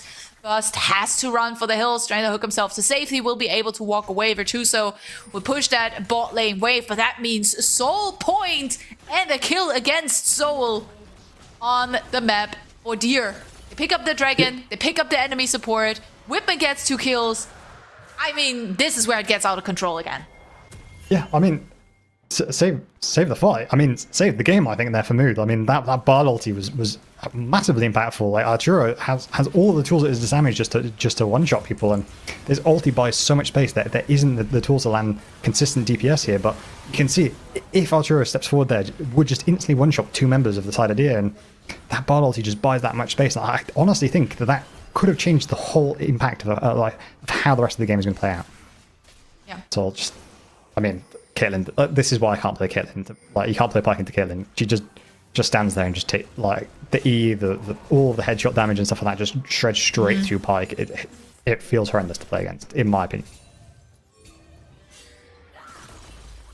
At least able to pick up another turret here. Bust on the side. Trying to redeem them a little bit. It is still only about a 2k gold lead in favor of Deer, but we saw how quickly it snowballed in the last game. They also still have the Herald. They can still use that to open up the side lanes even further. Well, now we can see the Grand Starfall towards that mid lane. Whitman is supposed to be the target. Good ultimate coming through once again. Mood saving the day with the Tempered Fate off to the side. The Hextech ultimate will hit. It's a shutdown going over to the Camille. But Bellet able to pick up the kill against the enemy jungler. Pantheon will fall, overstep there a little bit. The Impale coming through as well. Virtuoso joining the team fight. Stun into the wall. Buzz can run for the hills, but the Magic Journey will take the rest of the team just in the right direction to pick up yet another kill.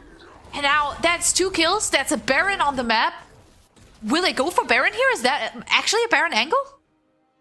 No, I actually think they can without Caitlyn damage. But I mean, Mood, yeah, again, perfect Bard ulti to stop that engage. Yes, you have to hit multiple members to that fight to actually be able to get the shutdown on the Caitlyn. But at that point, you're also just giving up the CS all across the map, the positioning, the farm. Now you can just reclaim, go and walk and get this vision because you've got the extra members. And yes, you're able to shut down this Caitlyn. You have to overforce, but look at this Bard ulti position here. Really shuts down that play. Kometo and Arturus can't come in afterwards, and yeah, just Bust. Yeah, gets the kill, but Mood instantly stuns him, locks him up, and then it's just a matter of chase down afterwards. It's just this massive amount of dedication for Deer just to play, the peel the Mr. President comp. Last game they played it with the Cassiopeia. This game playing it around the Caitlyn, and it's just working for them. Right, we can see a little bit of action happening in the live camera there with the Herald charging through towards top side. A kill going over to Kamito. He was able to pick a Whitman off to the side. Didn't have Flash available, so that makes Caitlyn a primary target for sure. Herald has been, I guess, driven towards mid lane now. Not sure. There's another big charge coming through. Obviously, tier 1 turret has already fallen in favor of Deer. Toria now off to the side, and we get to take a little look at the gold differences. And once again, I want to say it is a little, heavy towards specific positions. In this case, it's got to be 80 carry, but nothing too far out of control. Still only 2k gold lead. And in my world, that is something that you can come back from. Yeah, I mean, it's literally just the bot lane, right? Like, even Mood's 1k up at this point, so it's like, at that point, it's not really that massive of a goal lead to overcome, but it's more of the comp style, right?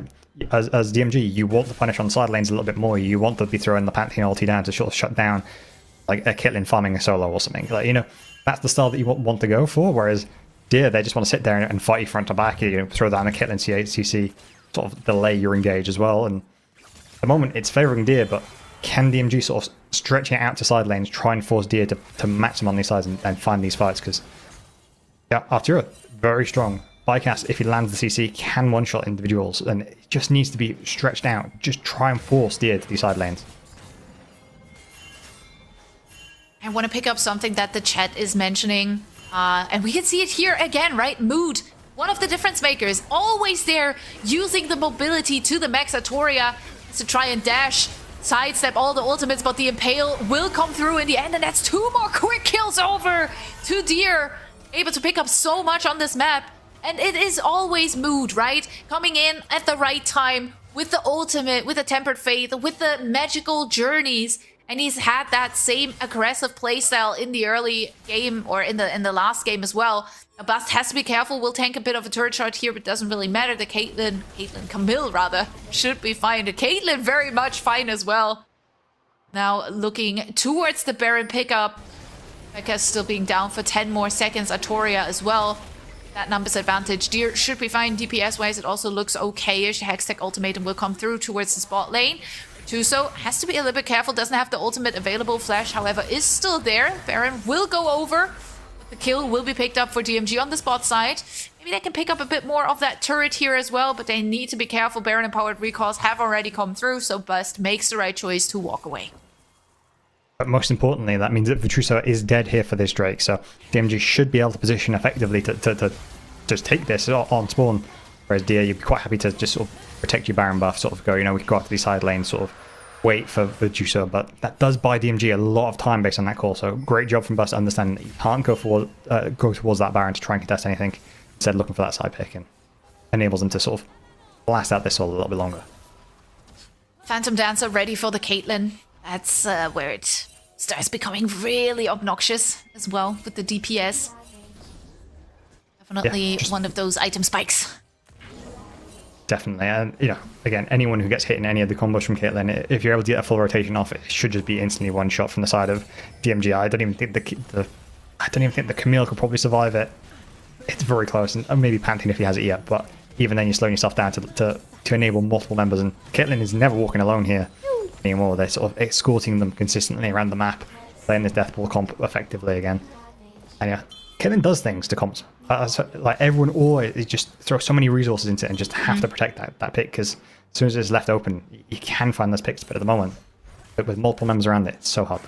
Yeah, definitely. There were scenarios in which, you know, Artoria was able to go for a catch, Bust was able to go for a catch here and there, but it's always the question of at what cost, because it kind of feeds into the narrative of DMG overforcing it a little bit. You know, they see it in their side, you know, in their eyes, they can see a glimmer of hope with picking up that kill, and they force it a little bit too hard. Now, forcing it very hard towards enemy base is Deer.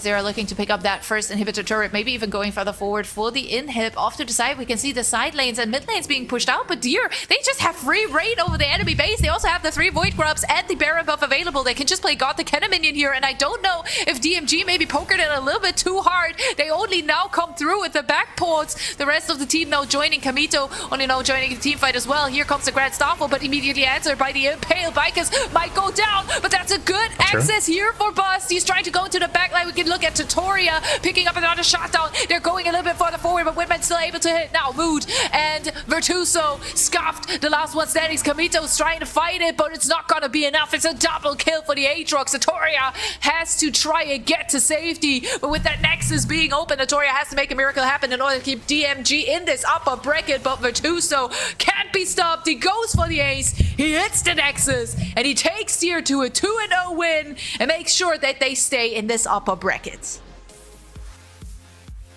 I mean, yeah, what a great series. I mean, perfectly executed comps, really just demonstrating that they understand how to execute their drafts flawlessly. I really stopped the side of DMGs from being able to shut down multiple times. And yeah, perfectly controlled from start to finish, really. Yeah, 100%. I gotta agree. I mean, kind of expected. I also kind of feel like that was a... I don't know, I have a hard time saying this, but it kind of was a must-win for Deer as well. I think if you're coming in as the 2nd seed and the 7th seed makes you struggle, there is a deeper rooted issue there, and thankfully for them, they haven't had any such issues. Everything looked fine. On the other hand, for DMG, it is a little bit heartbreaking, but I want to say that there is positives to take away from it. I think early game specifically, I really like. They just have to make it last. They really have to work on taking an early game lead into the mid to late game. Yeah, I agree. I think it's that bit of they're able to get that slight snowball going, but it's maintaining that, keeping that tempo going, pushing where they have that advantage without sort of over forcing. I feel like there was a couple of times where they sort of just got a bit too away with themselves and just sort of threw their leads in silly ways, really. 100%. We are, of course, setting up a little bit of an interview for you guys in the back right now, so stay tuned for that. As always, we will have a victory interview. Moving on in the upper bracket, this means that obviously Deer will be facing the winner of our next series, so either Ruddy or Volda. For DMG, this means they will face the loser of said series. They have already lost. Hopefully they won't lose again at the lower bracket, but that's up to them. So either Ruddy or Volda for them as well. But that's the great thing. I really love the fact that there is a double elimination bracket here, and that we don't have this lower bracket, upper bracket scenario where you can't have one singular misstep. Long road to go for them, though, I gotta say. Yeah, 100%. And, they're coming in, we expected them to be one of the best teams, top 2, top 3. And if they're able to execute comps like this, I mean, Verdant have shown that they're able to execute comps as well. So this is sort of putting them in that pedestal of going well, you said we've done that previously. I think we've said on broadcast that they weren't able to execute their comps more effectively. This time they've already shown that they can against weaker opponents. And going forward now, let's see if they can keep that momentum going, see if they can challenge that. Because I think if the next series goes the way I'm expecting it, they're probably going to be matching Ruddy. And I think Ruddy as well, they got the better of them last time, but it wasn't a clean series. It really wasn't. So see if they can make this last and stick this time around. I mean, for me, I feel like this upper bracket looks so stacked. We also have to consider that a team like B2U coming in as a little bit of a surprise in the upper bracket, right? Weren't able to pick up the W there, dropped to the lower bracket, which means that Arctic Pandas are now moving forward in that upper bracket, which kind of makes it so stacked across the board. So whoever you're facing up next and up next and up next, it's not really getting easier. But for today, they picked up the W, and that's really what matters.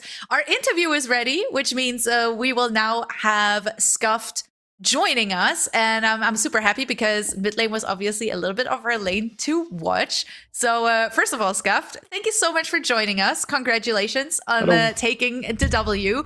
Take us through your emotions. It kind of looked like easy business today. How exciting was it really on the Rift?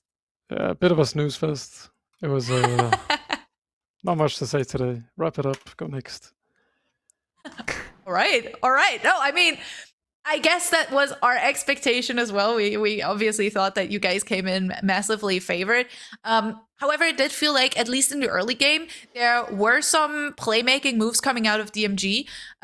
Did you expect that? Were you prepared for that? How did you stay so calm throughout all of that shenanigans with the lockpick as well coming in clutch? How was that for you guys in the in-game situations? Yeah, I mean, I can say game 1, it was maybe a bit individual, I think, the mistakes we made. So we gave a little bit too much. We did some spicy plays on the bot lane dives and stuff. So yeah, I think that was just, it is what it is. Game 2, the lockpick, of course, I think I kind of forgot about it. It was like shadow banned in my head. And then when it popped up, I realized, oh shit, this is kind of a cringe matchup. So actually, that kind of, I just quickly, Gizmo, I'll give you your question in a second, but I just want to touch on the point that I saw in chat. I think Hankout was the one posting it, I'm not sure. He was calling Lock a fraud pick. What's your read on the lock pick? You just said it's shadow banned in your head. What's your input? Is it a fraud pick? Is it a good pick? Where are we at? I think it's good. I think it definitely can work with setup. I think it's also kind of like in essence, a bit of a solo queue champ. Like either it gets 20 kills and it just stat checks the whole map, or it, goes even. And then, I mean, you can see in the fights here, even when he was ahead, like he wasn't ahead enough to just win the fights. So if we just stood grouped as 5, press Bartled, he was kind of useless, All right, Gizmo, it's your time to shine. Yep. I mean, Give it to me, guess what? yeah, 100%. I mean, coming into today, like it seemed like you guys got the better of them in draft. Was there much draft prep that went into this, or was it just more just putting out a style that you guys are familiar with? I mean, the draft prep, there was quite a bit. Like we usually do quite a bit of draft prep. But I mean, today they don't play anything like crazy. So it was kind of just a standard prep. It was, we kind of have our 3 bands. Just ban out their locked in, jungler. Ban out the jungle picks, pick the strongest B1s. Like the meta is pretty defined, I think, at this moment. So if you go for like the Syndra, Cashew, kind of Rise sort of comps, like you can't really go wrong. Yeah, 100%. All right. Let's maybe take a little bit of a look into the future. We obviously have Ruddy versus Volta coming up next. Do I even have to ask who you think is going to win? Is it going to be as much of a snooze fest, or like what? Oh, that's gonna be a give me banger. some tea. That's gonna be a banger. It's going to be a banger. Okay. Actually, I don't know. Like I don't know much about like Ruddy since we beat them, and I think we were a lot worse team when we played Ruddy than we are now. So I'm at least excited to see like how they perform. On paper, of course, I think they should win like pretty convincingly. So I think it'll be interesting to see how they play at least. 100%. Is it like, what's your expectation going forward in the upper bracket as well, right? Because we have Verdant versus AP, Arctic Pandas, on the other side of the upper bracket. Who's gonna come out on top? I mean, Verdant is for sure like the first seed, and I don't want to leak any info, but we might have some data from Verdant. I think they're gonna be in the finals, I can say. You have okay, so you have some data they might be in the finals. I'm not sure if I should translate into scrims were a little bit rough, or like maybe we're just gonna leave it at that. Maybe I'll just leave it at a maybe. Maybe scrims were a little bit rough. Okay. There was maybe 5 Magi's on their team, but I don't know. That sounds interesting. We should keep that in mind as match day prep for our next upper bracket match day. For now, that's all from us. Thank you so much for joining us again. Congratulations, and see you soon in the upper bracket. Yeah, see you guys. Have a good one. Bye. 5 Magi's, huh? That's a new approach I haven't heard of. It's a lot of gold, a lot of bucks, but big potential upside. It's the most efficient gold item in the game, so take that as you will. All right, perfect timing. My fire alarm just went off because it still needs its batteries changed, which means we're going to a quick little break. I'm going to turn that fire alarm off, and you guys got to turn up in the chat because we're having Ruddy versus another banger in Volta Esports coming up. So stay tuned for that. We'll go to a quick little break. We'll fix some things behind the scenes. I'll turn that thing off, and then we'll be right back with another banger matchup.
And with that, we are back for our second matchup here tonight on the NLC. We are in the midst of playoffs. It's day 2.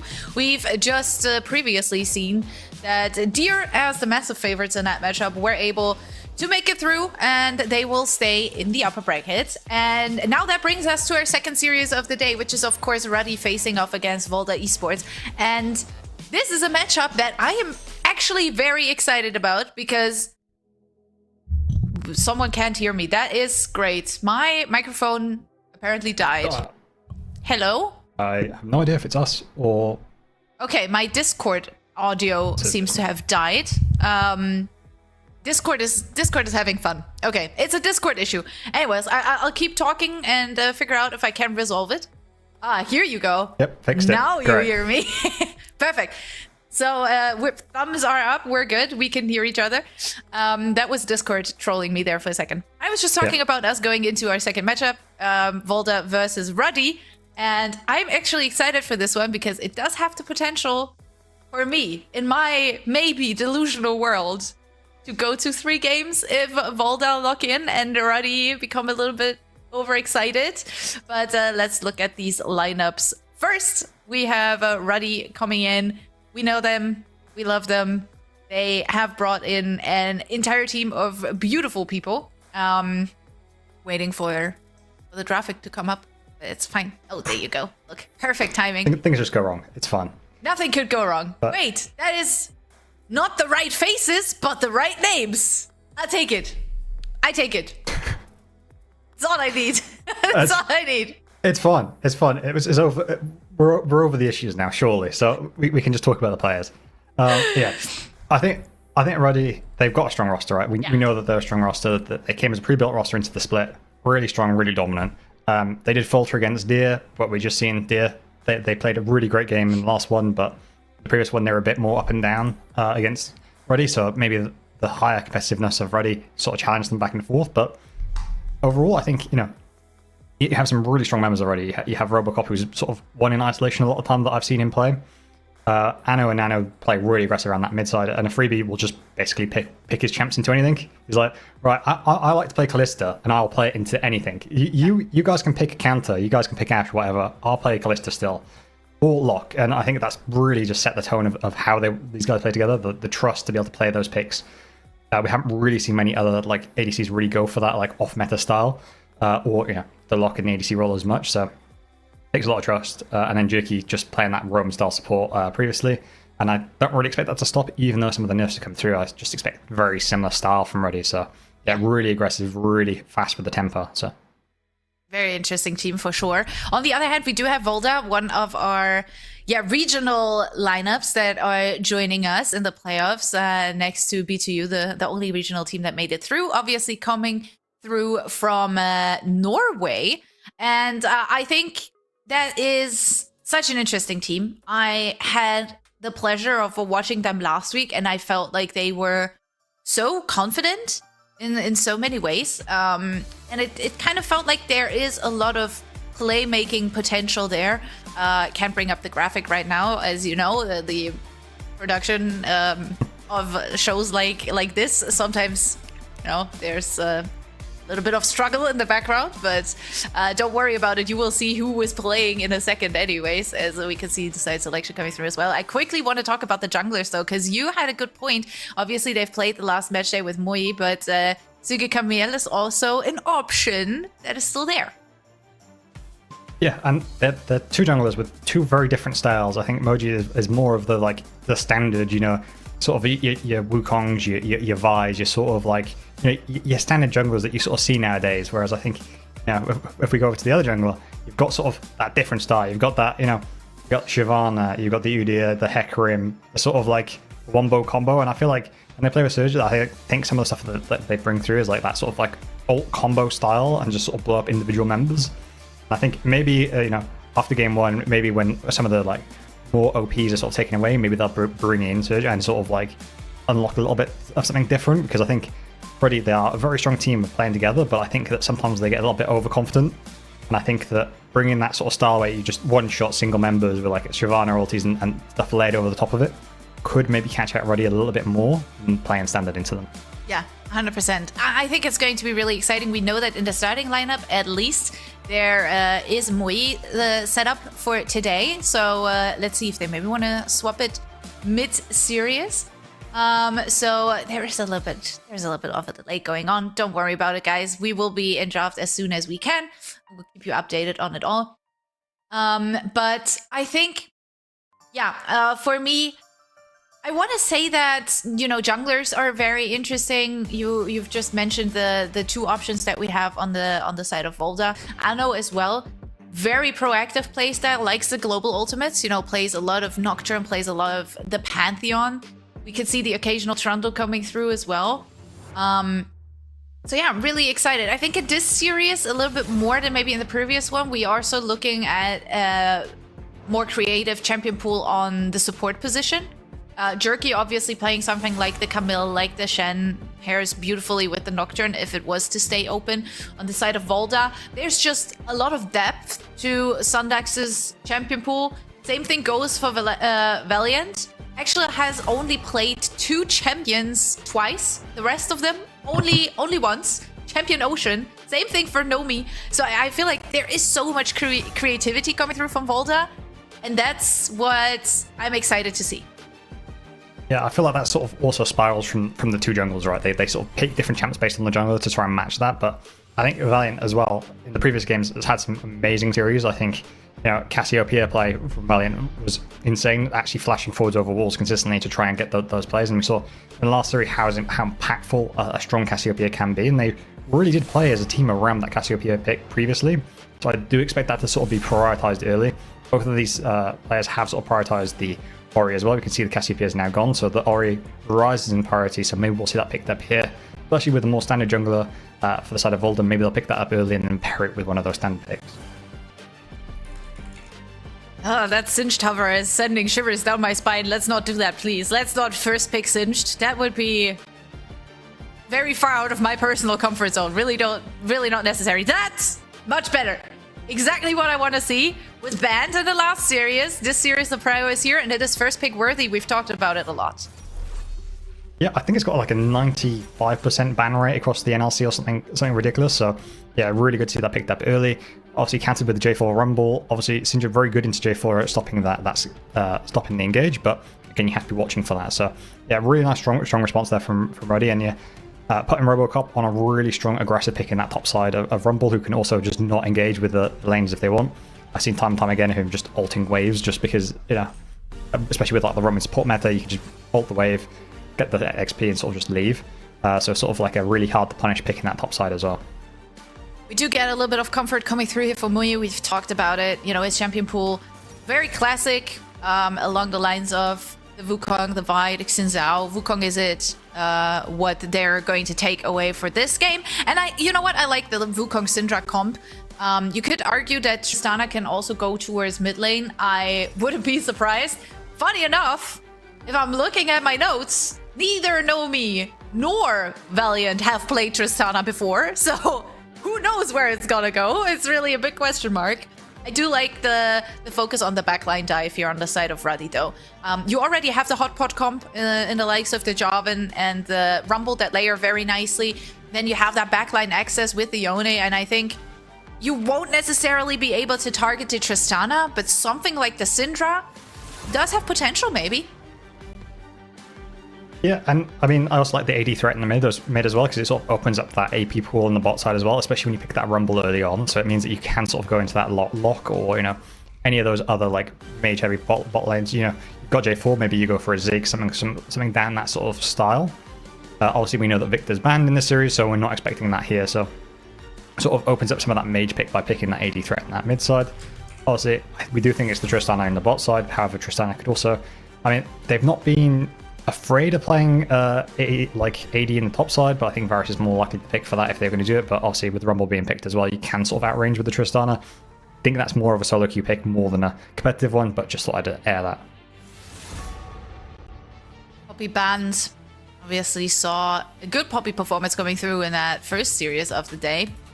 One of those disengage heavy picks. last ban to the side of VES. I wonder where it's gonna go. I could imagine him punching a freebie a little bit more, but and again, I feel like the champion pool is massive there as well. Like, not really sure. I mean, you've left open the Callista and the Lock, and I feel like both of those are very big picks for Reddy. You've also got the Kaiser, which, you know, with the style of Reddy's draft as well, you can sort of reposition quite effectively. Yeah, some of these might struggle in lane against the Tristana, but it gives you that opportunity. And by the looks of it, they want to see the full pick, and they've just instantly locked the Alistar, play that disengaged style or engaged style, and Alistar very, very strong blind, but can have some counters in the early stage. But does sort of take away that rel pick for the side of Volda, so maybe a little bit more options here. Maybe they pair it with Enchanter. Maybe you go like, I can see maybe like a Thresh. Sometimes people play the Nautilus Bard. Wouldn't mind the Nautilus. I think it's a good way to have more engaged than just the Wukong. I think it's hard when you just rely on the Wukong Cyclone to be your main engage tool. So this I very much like to see. I think it gives them good setup for team fights. Olaf, interesting. I already hear the voices of people in my crowd being like, "Oh, Mili, you have to love Olaf. It's such a broken pick." I still don't like it. I still feel like it's too coin flippy in EU. The Galio, on the other hand, I wouldn't mind. Another global ultimate. You're able to, you know, match the engages. You can follow up. You give shielding, sustain. Like, I really like Galio. I think it can be a big outplay button. Not necessarily the most damage heavy pick, but I think it's such a great teamfight tool to have in your corner. Yeah, I'm a massive fan of Galio. I think, you know, picking that into the Rumble as well, that's sort of like last year's sort of counter pick to the Rumble. So see how that matchup in the top side does very well with picking that MR in that top side, as well as giving you that space in those team fights when it looks like Roddy are going to be going full on engage here. So but you have to buy that space in those fights. You've got the Wukong, you've got the Galio to put down, which will stall them out. But you know, Roddy, they've just gone, well, if you're going for the defensive pick, and maybe we can just lock a Sivir and should be sort of untouched. If the rest of the team are going forward, Sivir can just follow behind and just sort of free hit here. So that does sort of mean that Volt have to step up and try and find the Sivir in these fights, but there's a few different opportunities here, and it does look like we're seeing the Syndra hover towards that bot side. I don't know if that's locked in quite yet. I think there's a 10-second rule towards the end if they can switch, but... Oh, there you go. Oh man, I was hopeful. I kind of wanted to see it in bot lane a little bit more. Oh, it's Syndra, but they did flex it. Oh, the production. Not just the production having my back, but them as well. Because, look, I want to see the Tristana off to the side lane. I want to see the Tristana heavy on taking the turrets and having pressure on the map. Syndra is fine by her lonesome. She does have a massive load of disengage tools, and I think that's what makes her so strong and so comfortable on the AD carry position as well in this very roam heavy meta. And I'm gonna be honest. I'm really excited about this VES draft. Like, if this works, I think we're in for a treat. Yeah, it's got a lot of different angles to be able to play from, right? And they have some great tools in the early game to try and CC chain and find fights. I think Tristana can get a lot of push in that mid side and try and look for those roams, try and enable this Pantheon in the early stage, which we did see in previous series from them, actually trying to consistently move from that mid side. And Valiant was really great at doing that and really good at like snowballing in the early stages. So I fully expect us to try and see that happen in this game. But against the side already, you know, they have a lot to prove here. They were trying to contest for that top 2 spot, and you know, they fell to Dia previously. They need to sort of really show up in this series to try and prove that they are worth that top 2 spot. Obviously, the second regional team coming through here, VES, were the last ones to qualify last week, hence seed number 8. Next to B2U, the other regional team that was able to make it through to playoffs.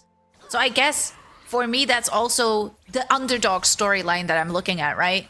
Most of these players not necessarily known, coming in from history within the regional leagues, now trying to take a game of one of our unarguably strongest teams at the moment. Brady even made EMEA Masters against all odds last split. Big surprise there. And I think VES, again, if they can get it together, they definitely have what it takes. We can see a little bit of early trading coming through on the spot lane here. Level 2 advantage for VES though. But Ruddy, on a regular day, on a good day, should on paper be the better team. Simply just considering the fact that they have more experience playing ERL1 in this specific lineup as well as individually.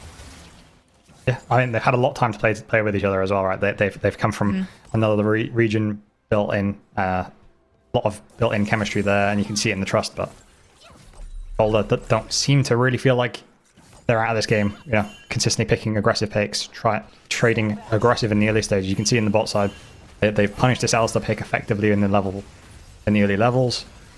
Get that push on that side. Also, you're seeing Valiant really play aggressive in this mid side. So they don't seem to be acting like the underdogs. They seem to be playing really aggressive over the top. So. And you know what? I like that. I think that's exactly what you need. We've seen it in the previous games as well, where obviously TMG came in as sort of the underdog, but their early game looked very strong. Their early game looked very promising. The main issue they've had was not being able to take that lead through the long haul, right? Like they kind of messed up then towards the mid game a little bit, and that essentially ended up snowballing. See the first scat of the week coming through from Numi here. Feeling a good chunk against Jerky as well. But I think the approach of being aggressive in the early stages is not necessarily the wrong way to go. And I really like when teams are a little bit ballsy like that, you know? Yeah, and I mean, they have a lot of tools at their disposal, right? They have a lot of ability to sort of get out of the early game engage from the side of Ruddy. So you have tools on Tristana to avoid the engage. You have Syndra's Scatter as well to stop initial engage as well. So you can step up knowing that you have a little bit of that protection there, and actually, you know, go for the aggressive trades as well. And at the moment, we're just seeing the junglers just sort of farm. And some might say you want J4 to sort of be active a little bit more in the early game, but actually you've got a fine draft if you go into like later stage or if you go into the objective fight. So actually, a little bit of variance might not be the best for you. You might want to just sort of wait it out and sort of wait for item breakpoints, because at the end of the day, you've got a Sivir, right? You have, you know, some great tools at your disposal going later in. Why sort of rush it in the early stage?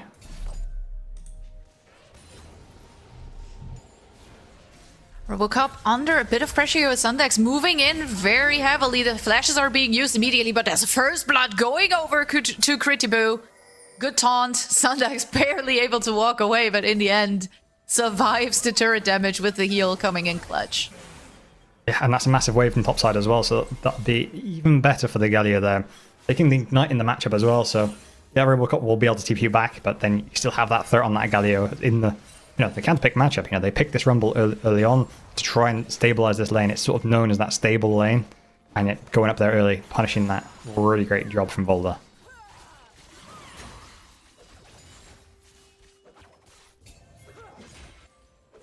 Kind of waiting for the first major fight to break out. So far, it's really only been, you know, a little skirmish here and there, a little bit of damage being dealt. Apart from that kill on top lane, nothing too crazy has happened just yet. First Dragon is now on the map as well. And I mean, you can just see Valiant just forging this massive CS lead in this mid side, consistently just jumping in forwards, just knowing that he has the range advantage. This flex is working wonderfully for them in this early stage, unlocking Wukong as well. Going forward, they might be able to look to probably push into this into the bot side, maybe scout out some jungle camps, or potentially play towards the bot side. Jerky has to be a little bit careful. The hooks coming through for Sundex will hook him to safety. Nomi doesn't quite hit the target here, but Jerky still very much fine. Just gets to walk away. Level 4 now means not as much of a walking ward as it is in the first few levels. However, that Alistair ultimate, once it comes up, will be a clutch factor. Ano moving forward, trying to steal away that Scuttle Crab will work out in his favor. Now the taunts coming through from Kritibu, the clone used as well for Mui to escape. That means Ruddy pick up the Scuttle Crab, but not anything else in that scenario. Yeah, great timer to punish there, just trusting in the smite of the jungler. But I feel like that whole play happened because Valiant went towards the bot side to try and make something happen, but does he overextend here? Nope. Seems happy just to step up, but yeah, that play happened for the Skull Crab because Valiant actually was trying to come down towards this bot play and actually was halfway through the bot river when they started going towards that crab, so I had to give a little bit of the prior back and couldn't make that first move. Otherwise, I feel like Evola would have pulled the trigger. can hear a few more abilities coming through. The heal from Jerky had to be committed in order to make that play work. Dragon's still alive and well. About a 1k gold lead here in favor of Volda. Coming mainly through that mid lane lead. Tristana, obviously, very good wave clear. It's already early on. Big pressure point. Now, top lane could be interesting. We can see a little bit of ignite happening. It's not going to be enough. The equalizer going just wide. Pretty Boo with the honey fruit will be able to heal up nicely and should be able to walk away back towards the lane or go for a backport. Both is fine. Valiant stepping forward aggressively, placing that little bomb on top of Nano's head. And so far, so good, I would say. Yeah, that could have been a critical punish miss there, but yeah, you can just see already they're just sort of weathering the early game storm, actually switching up the Sivir into this top side, suggesting that they want to get a few of these early game void grabs coming into them, trying to start their snowball going. So we'll see if this sort of locks the Syndra down, but actually bringing multiple members up to this mid side and able to find something. But this should give them the pressure to be able to move towards these void grabs on spawn and get a couple. But bringing members up, but it might be a little bit too late. Let's see. Doesn't really look like it. We're splitting up here. Robocop moving towards the bot side, probably wants to try and answer the push coming through. Because Nomi is holding the wave hostage in turret range. Up towards the top side, we can see the void grabs being taken as well here. Reddy should be able to pick those up. So next, walking into a bit of a trap. The 3 void grabs will go over to the side of Ruddy, but the dragon, not really of any interest so far. No handshakes. We're looking at the Scuttle Crab on that top side as well. Now maybe Robocop is in a bit of danger with them closing in from both sides. The Scuttle Weak will come through. The ultimate for them is available as well, but we can see the TP coming through. And now it is actually Sundax that has to run for the hills with Nano coming in as well. The ignites coming through from the flamethrower are big enough. Robocop able to pick up the kill. Play not working in Volda's favor. Yeah, nice punish there from Ruddy, just bringing the action members down, stopping that engage, and just Nami not stepping up enough to throw down enough DPS to even challenge for Robocop's HP bar there, so sends his support to die instead and just sort of takes that reset. And now I want to see how Ruddy reset the wave state here, bringing up Rumble into this top side, hopefully trying to get a little bit of this fun, but might end up with a Galio as well. Yep. Another equalizer. That's the hot pot comp coming in clutch. Pretty Boo, however, able to at least hold on a little bit longer, trying to walk away, but he's on the wrong side of the rifts, trying to move into the corner. Taunt's not gonna hit, and that's a shutdown going over to Ano. And I think he takes that gladly. Off to bot side, we can see Moye trying to answer with the dragon, so it's a cross map for a cross map. In a sense, you trade the objective for the kill, with the Void Grubs also going over to the side of Ruddy. I think Moye does take the bot side objective. And I think they're fine here. I think VES, they're still very much okay with how it's been going so far. Yeah, I mean, with the way that Tristana's been playing lane as well, they're able to get really aggressive, as you see. So you might be caught out here. Nomi has to be careful. Flash for flash speed. Trader, we're going forward aggressively. Good stun coming in. Our freebie should be able to secure the kill. Now with the ultimate, has to try and walk away with the TP coming in from Valiant. And the mobility that Tristana brings to the table, you gotta be careful. The Tribush will spot them as they're moving further. Freebie goes over the wall with the plant. The hooks coming through from Sundex. No follow-up there. So a freebie gets to walk away, but had to use everything. The ult, the flash, the ghost. No sums, no nothing, but the kill secured. Yeah, it turns out that combo does outrun Home Guard. So yeah, unfortunately, Valiant not able to pick up anything on the backside of that. But nice reactive play. They were trying to pull what Ruddy did earlier, so they're adapting on the fly, trying to find something back. But yeah, bringing that Tristana over the strong member, see what they can do to punish it. See, maybe playing the top side. Overcaught, might be caught. Moya moving in again as well. Going for the Cyclone, secures the kill, but on mid lane we go into the next fight. The Depth Charge coming through as well, as Valiant has to use the ultimate, tries to walk away. The rocket jump just enough to keep him alive for a second longer, but then Nano manages to get into the backline, secures the kill. Nomi on bot lane has forced out the wave, and we are in for an action-packed game. I feel like the early few moments, were very calm. And I was saying, when is the big team fights gonna start? When is the ball going to drop? The ball has dropped. We're in it. Yeah, and I think we're about to see a dive on the bot side. You can see they've got Alistair behind, but good reactions here from Boulder to bring multiple members down, and they might have just caught Alistair sleeping. Jackie has to be careful. Really able to walk away. Will go down. It's another kill for the jungler on the side of Volda. 2 kills on the Wukong. Definitely a good start. Nano able to pick up another plating here. Moving into the river. Still some more time left until the dragon comes up, but makes sure that Nano secures that scuttle crab.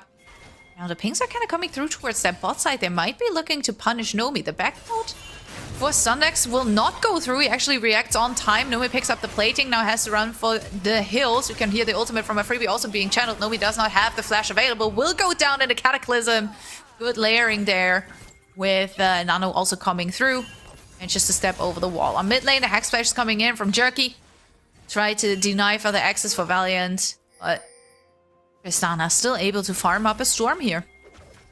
Yeah, you just can't step up that far when J4 has ulti, right? On Syndra, if you haven't got that flash ability, even Scatter's not going to save you from just the straight up ulti from J4. So really great punish there from the side of Roddy. Again, tracking timers effectively, finding their opportunities and punishing at the correct timers. So we see Roddy maybe caught. Maybe gets stunned into the wall. Doesn't have anything available. We just mentioned it, right? No flash, no ghost. That was still down from one of the previous fights. The ultimate just used as he rejoined the lane. Doesn't have anywhere to go. Another kill picked up. Still, it's about a 1k. Well, not quite. Let's say it's about a 500-ish gold lead in favor of Ruddy. Not too much, but also not nothing. Definitely got to keep track of that. Oh no, the Fate TP. sealed. It's not enough. The Death Charge will come through, and you mentioned the TP. That means Critiboo's joining the team fight. Moyo also closing in from the top side with the taunt hit, and Critiboo picks up the kill. Nowhere for Nano to go. Did have the flash, but where do you flash if they're coming in from all sides? Yeah, I mean, it just seems a game of whoever steps up first. The other team just instantly reacts with TPs and punishes whoever makes the initial play.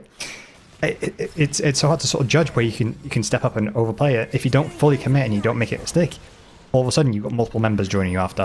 You see Robocop maybe overextended here. Well, does use the equalizer to deny further access for Critiboo and Sundex. I think that's fine. Therefore, gets to walk away. We can see the TP coming through from the Yone. Nano going towards that bot lane. Moya, however, waiting in the tri-bush, was spotted. Kicks coming through, the headbutt rather. Has to use the Cyclone, trying to deal some damage. Valiant, able to move in as well. Here comes the Cataclysm. Within the Cataclysm, now they're in danger. That's 1 kill. Maybe they can make it 2. They're looking for more. It's a shutdown. And it actually works out. It's a double kill for Valiant. Yes, you traded for Moya, but I think that's okay. A freebie gets the whole ultimate in his face. The hero's entrance a little bit late as a freebie's running for the hills. Once again, with the ghost and the ultimate, manages to walk away. So far, the Syndra not really able to pop off. Bot lane, the next situation is already coming closer. Freebie decided to stay. Critiboo, however, still full life. That is a very healthy Galio. Looking for a little bit more. Spell Shield will make sure that Freebie gets to walk away once more. Valiant now getting engaged underneath the turret. Nano gets rooted in place. Sundex making sure that the Tristana might not be the target of choice here. Another rocket jump to safety, but the wave is here. They might be looking to push it a bit further underneath the turret. But now with Moya in the area as well, I don't think you want to overforce it. Robocop, in the meantime, left by his lonesome on top lane, was able to pick up the first turret. What is happening? There is so much action. It's never going to stop. They're going for more. Critiboo is diving underneath the turrets, taking so much turret aggro. However, now Nomi joining a team fight, scattered weak, not quite hitting the target.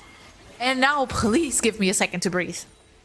Yeah, I mean, it's just back-to-back fighting, right? Volda's just taking it to Ready on every side of the map, just saying, you know, we'll fight you for aggression consistently. They have really great tools in the early stages to initially start off these fights. And, you know, it's going neck and neck on both sides of the map, but it is Volda that end up with this Drake on the bot side, based on the pressure that they're able to accumulate, because they weren't able to continue that play onto the bot side. So opens that up. Now can Ready contest with this Rift Herald on the top side. They're bringing multiple members up, but Volda, they're pulling the go trigger. Yeah, looking for it. Nomi gets the Unleash power. Critiboo secures the kill. Freebie is down. Now that's a good amount of damage missing on the side of Ruddy. Equalizer's coming through, trying to deny access to hotbot combat work. Is it going to be enough though? Nomi in the backline trying to fire away. Has been touched a little bit in this team fight, but the damage output is still fine. Critiboo trying to flash away from it as Nomi is looking for a little bit more. It's already a double kill here for the Rumble, but Nomi able to pick up one as well. And Nano this time around, he is the one just chilling on the side lane. Exactly where you want to be with Ione, able to force in the wave, pick up a turret, and still make the play sort of worthwhile here in favor of Ruddy.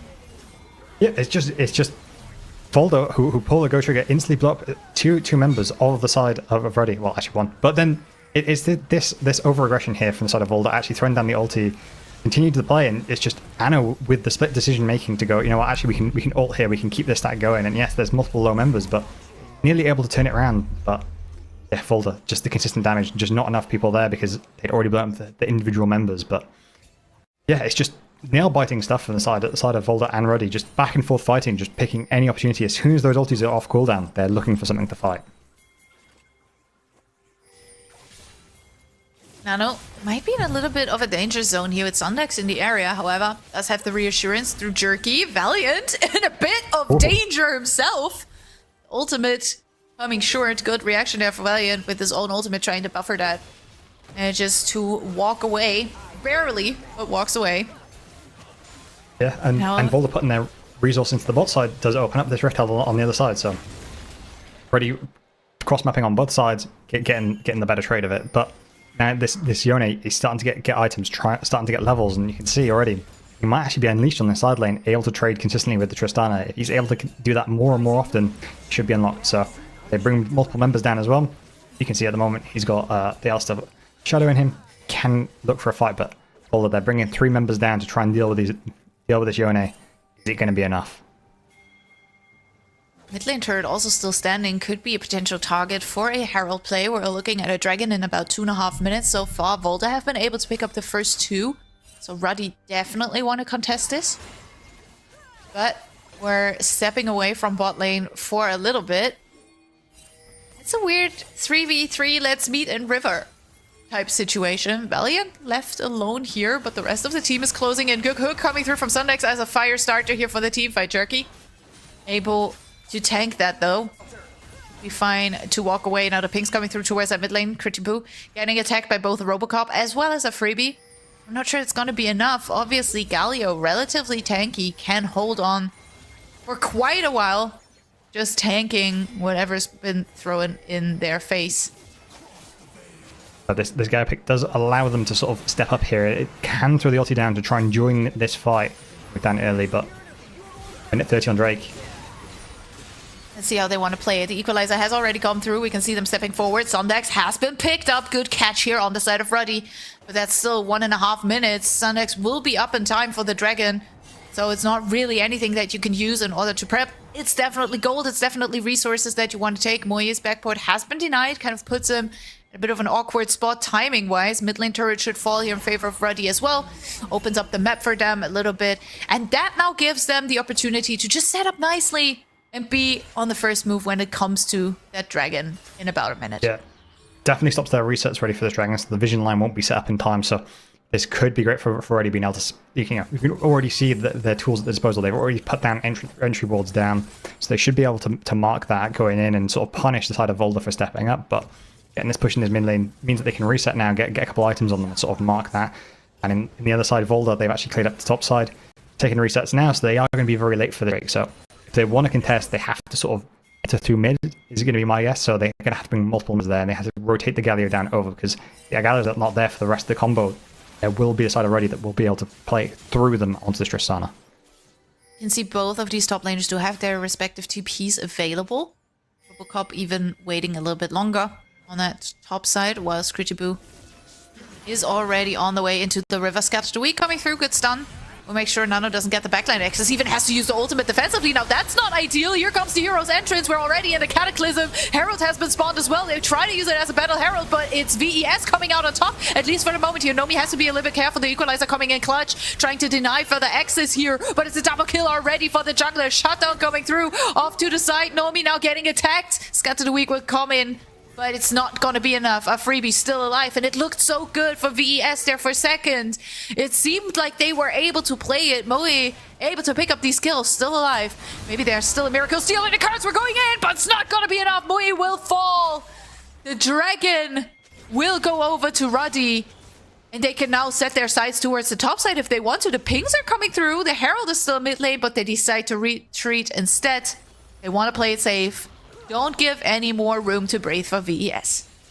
Yeah, I think they just need to get a couple items on them and try and reset, go for that Baron play on the outside. But yeah, I mean, VCS looked like they had the stronger pick at the start, but as soon as that, like, you can see here, they start off this play, they're able to combo people effectively, get the initial DPS down. As soon as that Yone ulti goes, they have that tool at their disposal. But actually, what you see is you see a freebie come in through this top side and actually free hits a lot of this fight because there isn't the CC able to land on him, except for that Syndra ulti there, and he's able to just walk through this fight, hitting one target at a time, and by that time, your front line is already gone, focusing on individual members, and I mean, Sivir untouched in Teamfight is just Sivir untouched and just runs through and gets multiple kills, and now this could have unlocked potential for Baron, or at least Baron setup.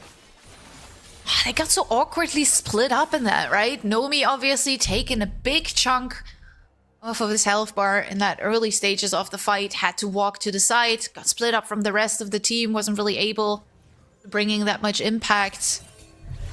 Just overall didn't really look so organized. It didn't look so clean. Let's see if VES can get it back, because that immediately meant that gold lead spiking there in favor of Ruddy. Now about 3k ahead. Baron potentially on the line. You can see a freebie also. The 2 items already. Decent amount of DPS. Third item will definitely make that even harder to play into. And we've all seen what late game Sivir can do, right? It's absolutely obnoxious to play into. And we can see that third item being completed as we speak.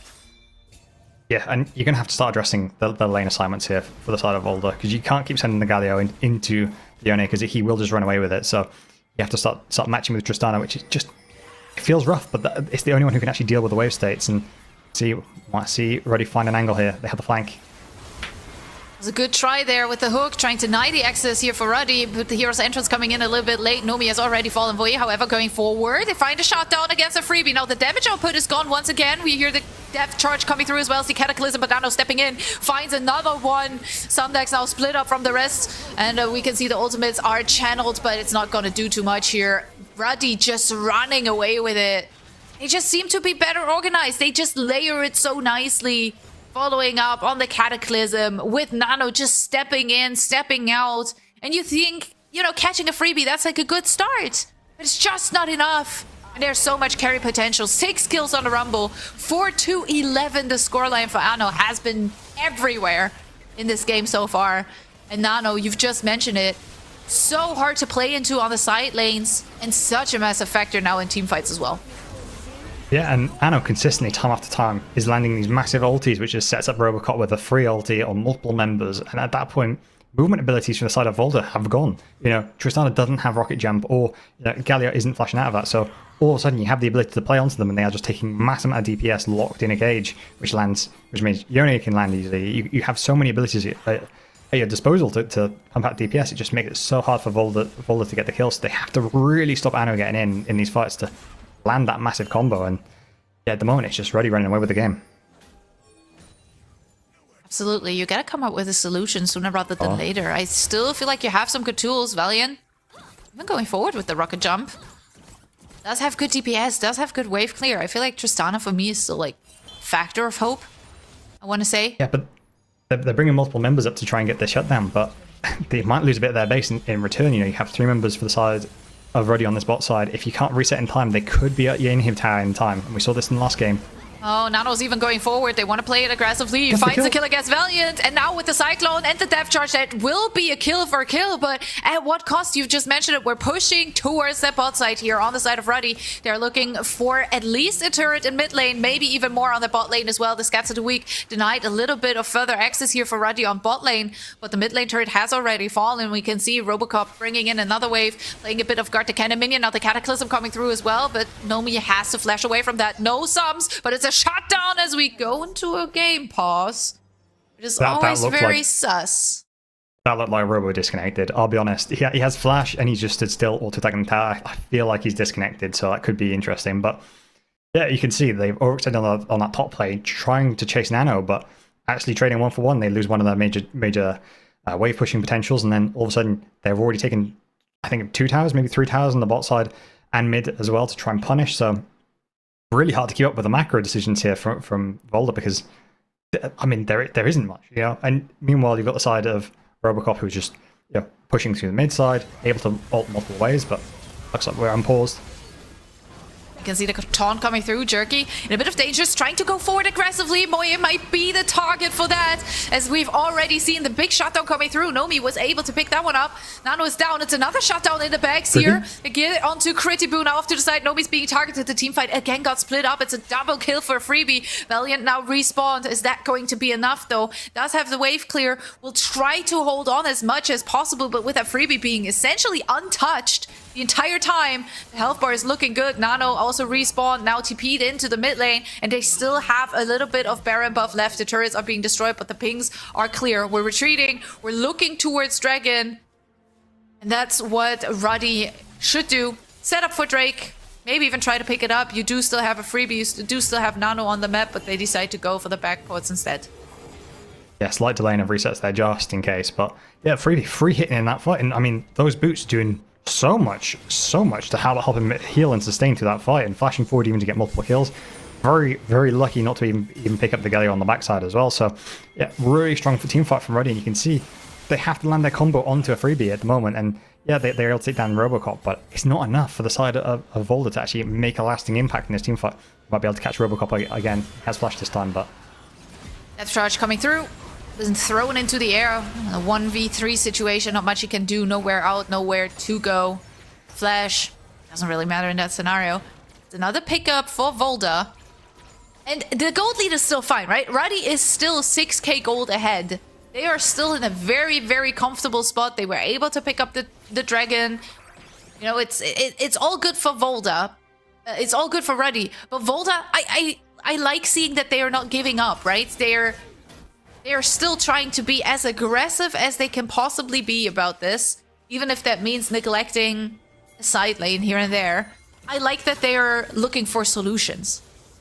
Yeah, they're just trying to get gold on the individual members, right? And I feel like they're trying to play through Valiant at this point, but actually Nomi as well is really strong, and I feel like you can play around the Syndra a bit easier. I think in the last fight we nearly saw him take out a freebie with just a scatter, so I feel like playing around that lane might give you a little bit more, but at the moment they're just trying to get that little bit of gold lead, just try and get to an item breakpoint and maybe take a fight in a winning state. But at the moment, I feel like I already just control the narrative of the tempo, and they can sort of pick and choose when they want to fight and how they want to fight. So it's all about Volder trying to stretch them out so they can get a little bit more extra resources and try and bleed a little bit less in the meantime.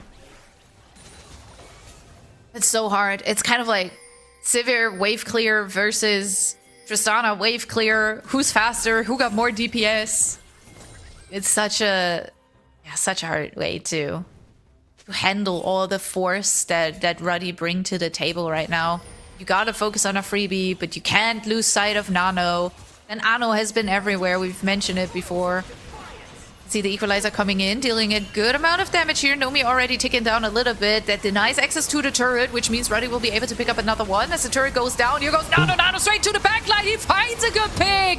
And that's a kill against the enemy. 80 carrying out the rest of the team, able to follow up. Critibu with the Hero's entrance is trying to buy some time with the shielding, but it's just not enough. Double kill for the Sivir. We're looking for the Quadra. And that is huge. And that's the ace. And that will end the game in favor of Ruddy. Just when we said Volda trying to fight back, Ruddy just put them in their place. They say, we're done. 10 kills on the Sivir, and that's how you end the game in style. Ruddy will move on to 1-0.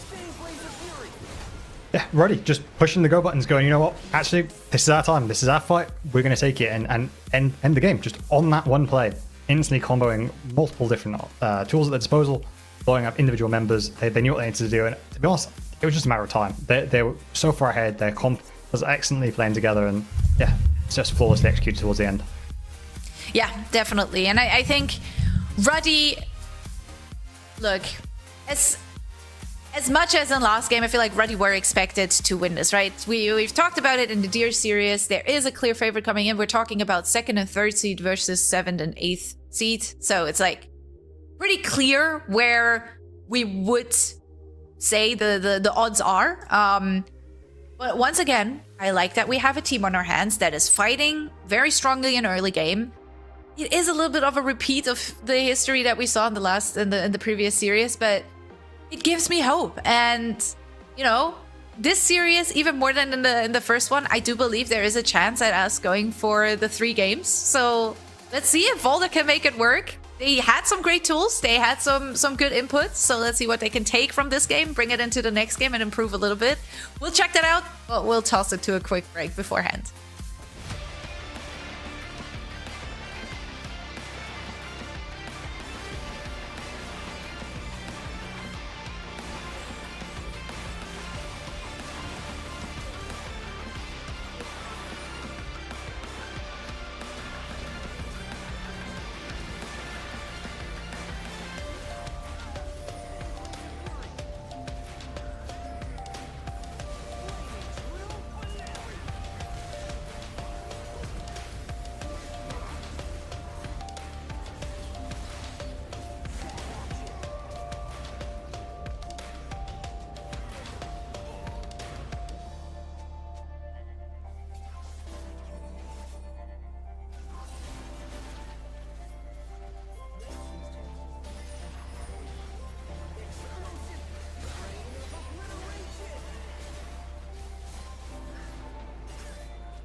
Welcome back to the NLC. I am still Mile, I'm still joined with Gizmo, and we are still at least one game away from this day being over, because Ruddy obviously took the W in game number 1. However, Volta did bring some stuff to the table.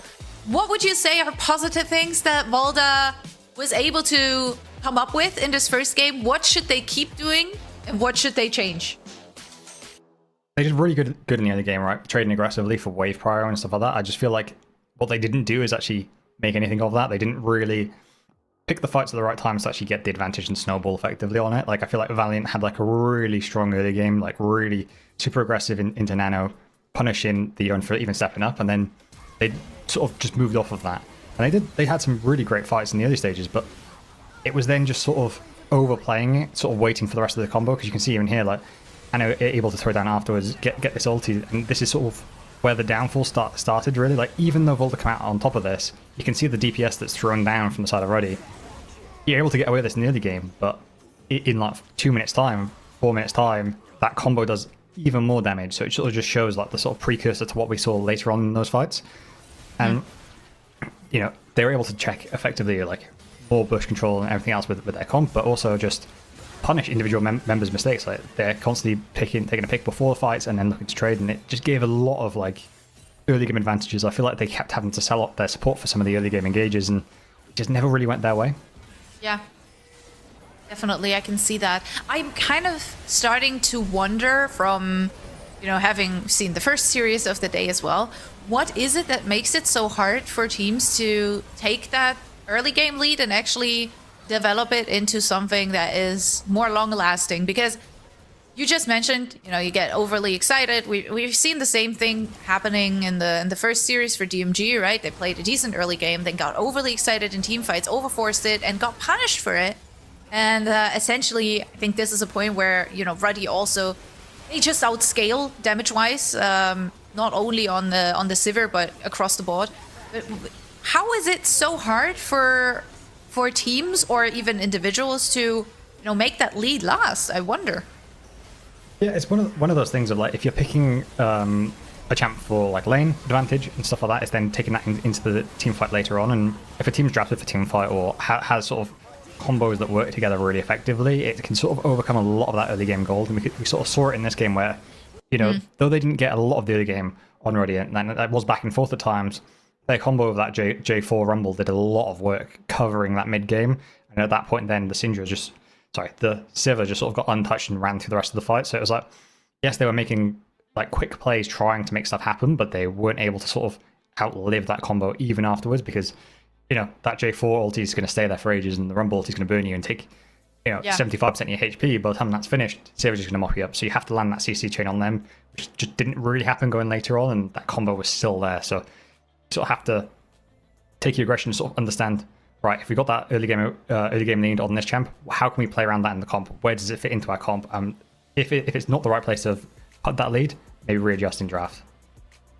Well, good news is the hot pot comp, the Jarvan Rumble comp, is not going to happen again. We are thankfully in Fearless. Now, this brings us to the point of quickly mentioning again that Victor, of course, is disabled after a bug that occurred last night in the LCS. They have decided to disable it for all ERLs and I think all regions, actually. Just because we don't want to have any of that remake drama going on that happened last night on the LCS. We're better than that, so we're not doing that. Which also means that, of course, one of the unarguably strongest picks in the current meta is out as well. Now, where does that leave us draft-wise looking at the game 2? Because we did see some of the more volatile picks already coming through. I would say, you know, the Wukong for Volta, definitely a strong Moya pick. Worked out in some scenarios, not in all of them. Where does that leave us for game 2? What are we expecting? So I'm expecting like a lot of priority around this mid side again. I think in the last game we saw a lot of priority, like really aggressive picks. They had that flex opportunity in the early side, so I'm sort of expecting them to sort of pick that up again. We have, like, again, the Cassiopeia. You have some of those picks that are flexible. Last game it was banned. I wonder if any team's going to drop that ban this time around, try and open that up, because again, it's a really strong pick for flex opportunities, but there are known counters out there. And I think both teams play some very different champs into that. We have Valiant, who's been playing the Anivia very strong in that mid side, does really change the landscape of team fights. And if they want to play a slower game, that could suit them very nicely. I think, a freebie we got to watch as well, because Calista and the Lock, both very strong picks. Didn't see it in the last game. See what he pulls out in this game, because Calista has been sort of his game 2 pick. Yeah, definitely. Also one of the known picks for him as a player generally. I'm also kind of looking at, Nomi's champion pool. Obviously, we just saw the Syndra coming through. Does play Ezreal quite a bit as well. We could see one of a more classic AD carry lanes as well, depending on where they want to go meta-wise. I wonder what's going to happen with the Nocturne Shen, because Anno and Jerky do like to play that. They do like to pair that up with each other a little bit. So I'm interested to see if there is a possibility for that staying open. I do, however, believe that Volta should read that like a book and be like, hell no, we're not doing this. So yeah, definitely going to be very interesting. I do hope that you can do something with the sides that you selected. If I'm not wrong, Volta decided to go for red side. So again, the chance to go for a strong counter pick. Again, the chance to go for strong flex picks as well. So that's where I'm looking.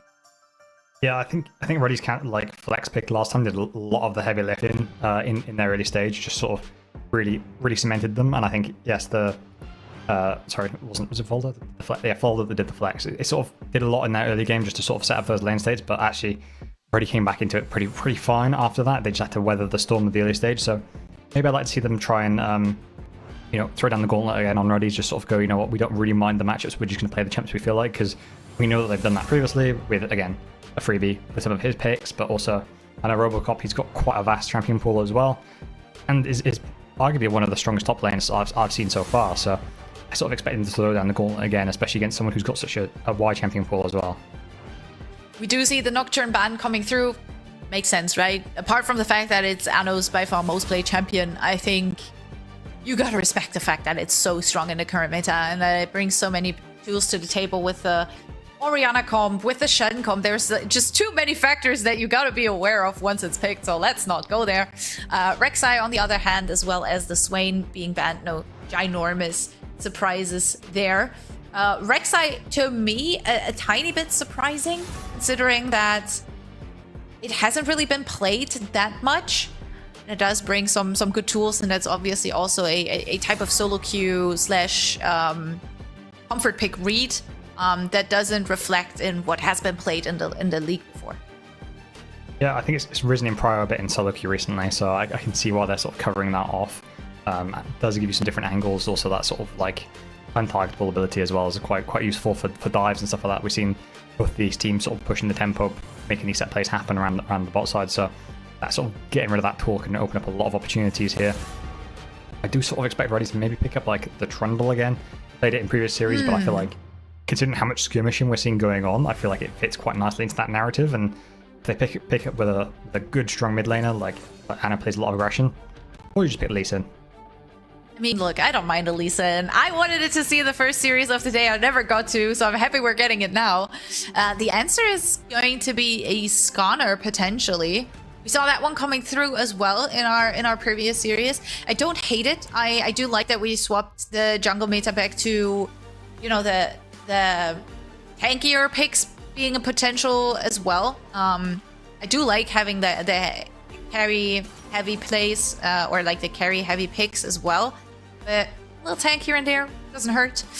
They do decide to go with the Vi instead. Now that does give you an option to go for Vi Ori.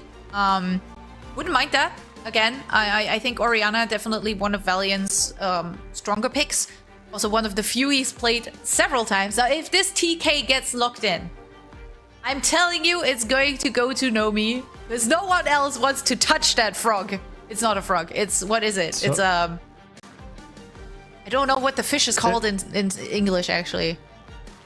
Catfish? Dog, yeah, oh, catfish, a catfish. Yeah, I think a catfish. Something like that. Yeah, that's what it is.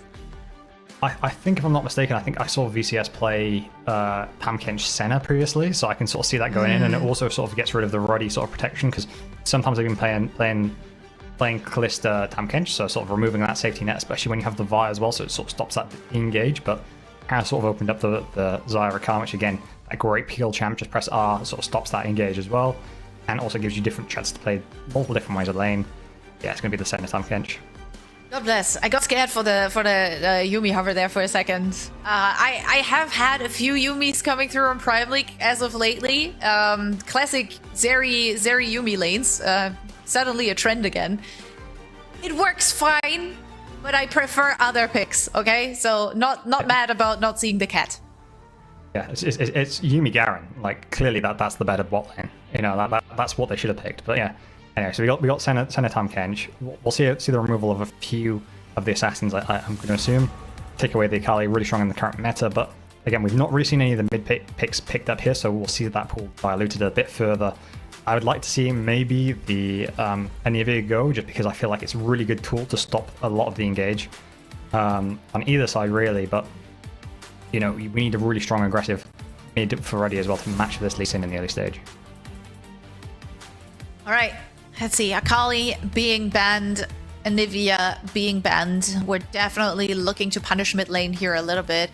I'm a little surprised that no one's looking at Ahri or Orianna so far, because there is still a Vi right there. Like, you can still easily play Vi Ori, Vi Ahri, and just have a decent comp. Ahri now actually potentially being banned by VES themselves. You definitely don't want to have the the Ahri Lee Sin comp, which obviously is very hyper mobile, right? Both of them very good at repositioning within team fights. You don't know which target to look at first, so it makes sense to ban that one out. That just gives me so much more prio on the Orianna. So if Ruddy don't want to ban it, it's going to be picked, right? It has to be. I'd like to see it. I think it's really strong in current state. I think it matches quite well, but they don't really need to play too aggressive in the early stage. They have that scaling option in the center, but I think it goes really nicely with the combo to start off with, but it could fall into the Xayah, especially with that combo, just pressing R to stop it. So maybe you don't want to go full in on the combo because it could be missed quite easily in this stage, but yeah, to be honest, I'd like to see the Poppy again, you know, either already pick it up or VCS take it away, because I feel like we saw what it was like seeing a Vi play into it before. Lee Sin is also very similar with that, let alone a Rakan as well, so you can really punish that in the early stages. And if you already pick it up here, I feel like it's really hard to get in, but both of these top laners have massive champion pools, so sure, you know, for instance, Renekton's up for Ready, and I mean, Robocop has gone to that time and time again, so I wouldn't really expect anything different in this stage. Rise. An interesting hover. Kind of has dropped in prio a little bit. Not necessarily D-Go to pick anymore, but with the Anivia being banned as well. I understand why it would rise. Haha, no pun intended. In prio again a little bit. I'm so sorry. It just happens. It just happens. I completely lost my train of thought now because that was so bad. It's a choice. It's a choice. But yeah, I feel like now it's just jungle pick. I mean, you can either pick nice and simple, or you can pick like Scion or something like that, but you could just go for Gnar, is quite simple as well, but have gone for the Poppy previously. Said, yeah, just Robocop's just standard. Just take the Renekton. He knows his matchups on that pretty well, and see what they've got in response. Olaf, I mean, we've seen it rise in priority. There is a lot of mobility on the side already, but you know, I mean, obviously no CC to stop him, but no tools to actually block him off that you'd normally see like a J4 ulti just to really zone him off. So let's sort of unleash him in a little bit, but so Nasus has risen a lot in priority. It could be that, but no, it's just a Poppy. Okay. Wow, that was a lot of going through a lot of emotions just looking at these hovers right there, because I was like, I like this. Oh, I hate this. Oh, I like this. I want to say I like the creativity coming through from the VES draft. It kind of fits into the mentality or like the narrative of maybe we go a bit more toward comfort picks. Maybe we go a bit more towards pocket picks as well. This bot lane, very, you know, standard VES style bot lane. We've seen it before. It can work very nicely. I do like the tools on the side of Ruddy though, and considering that they are still the stronger team in my read, I would say they should take it simply because they are better.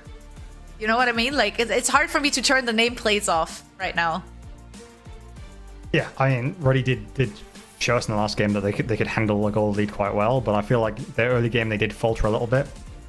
I mean, VCS here, they haven't picked a massively duel-heavy in early game, so they'll sort of open up that ability to sort of say, you know, we're playing for scaling. But like again, in their previous game on TK Senna, the TK was solo killing the ADCs consistently, so maybe I'm talking a bit rubbish here, but I feel like they have opportunities to play, and I think that they have a lot of tools at their disposal to stop a lot of the engage on the other side and play back.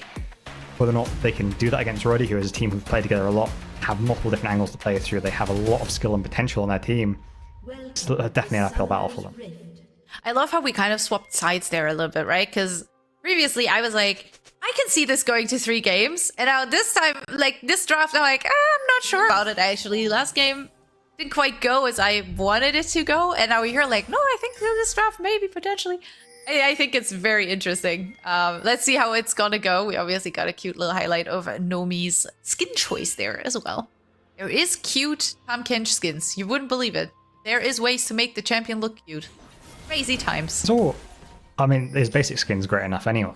But I feel like, I mean, this is just not a great start for the side of VCS if they're able to start this fight. I mean, at least in focusing to try and get level 2 here, but should just be it.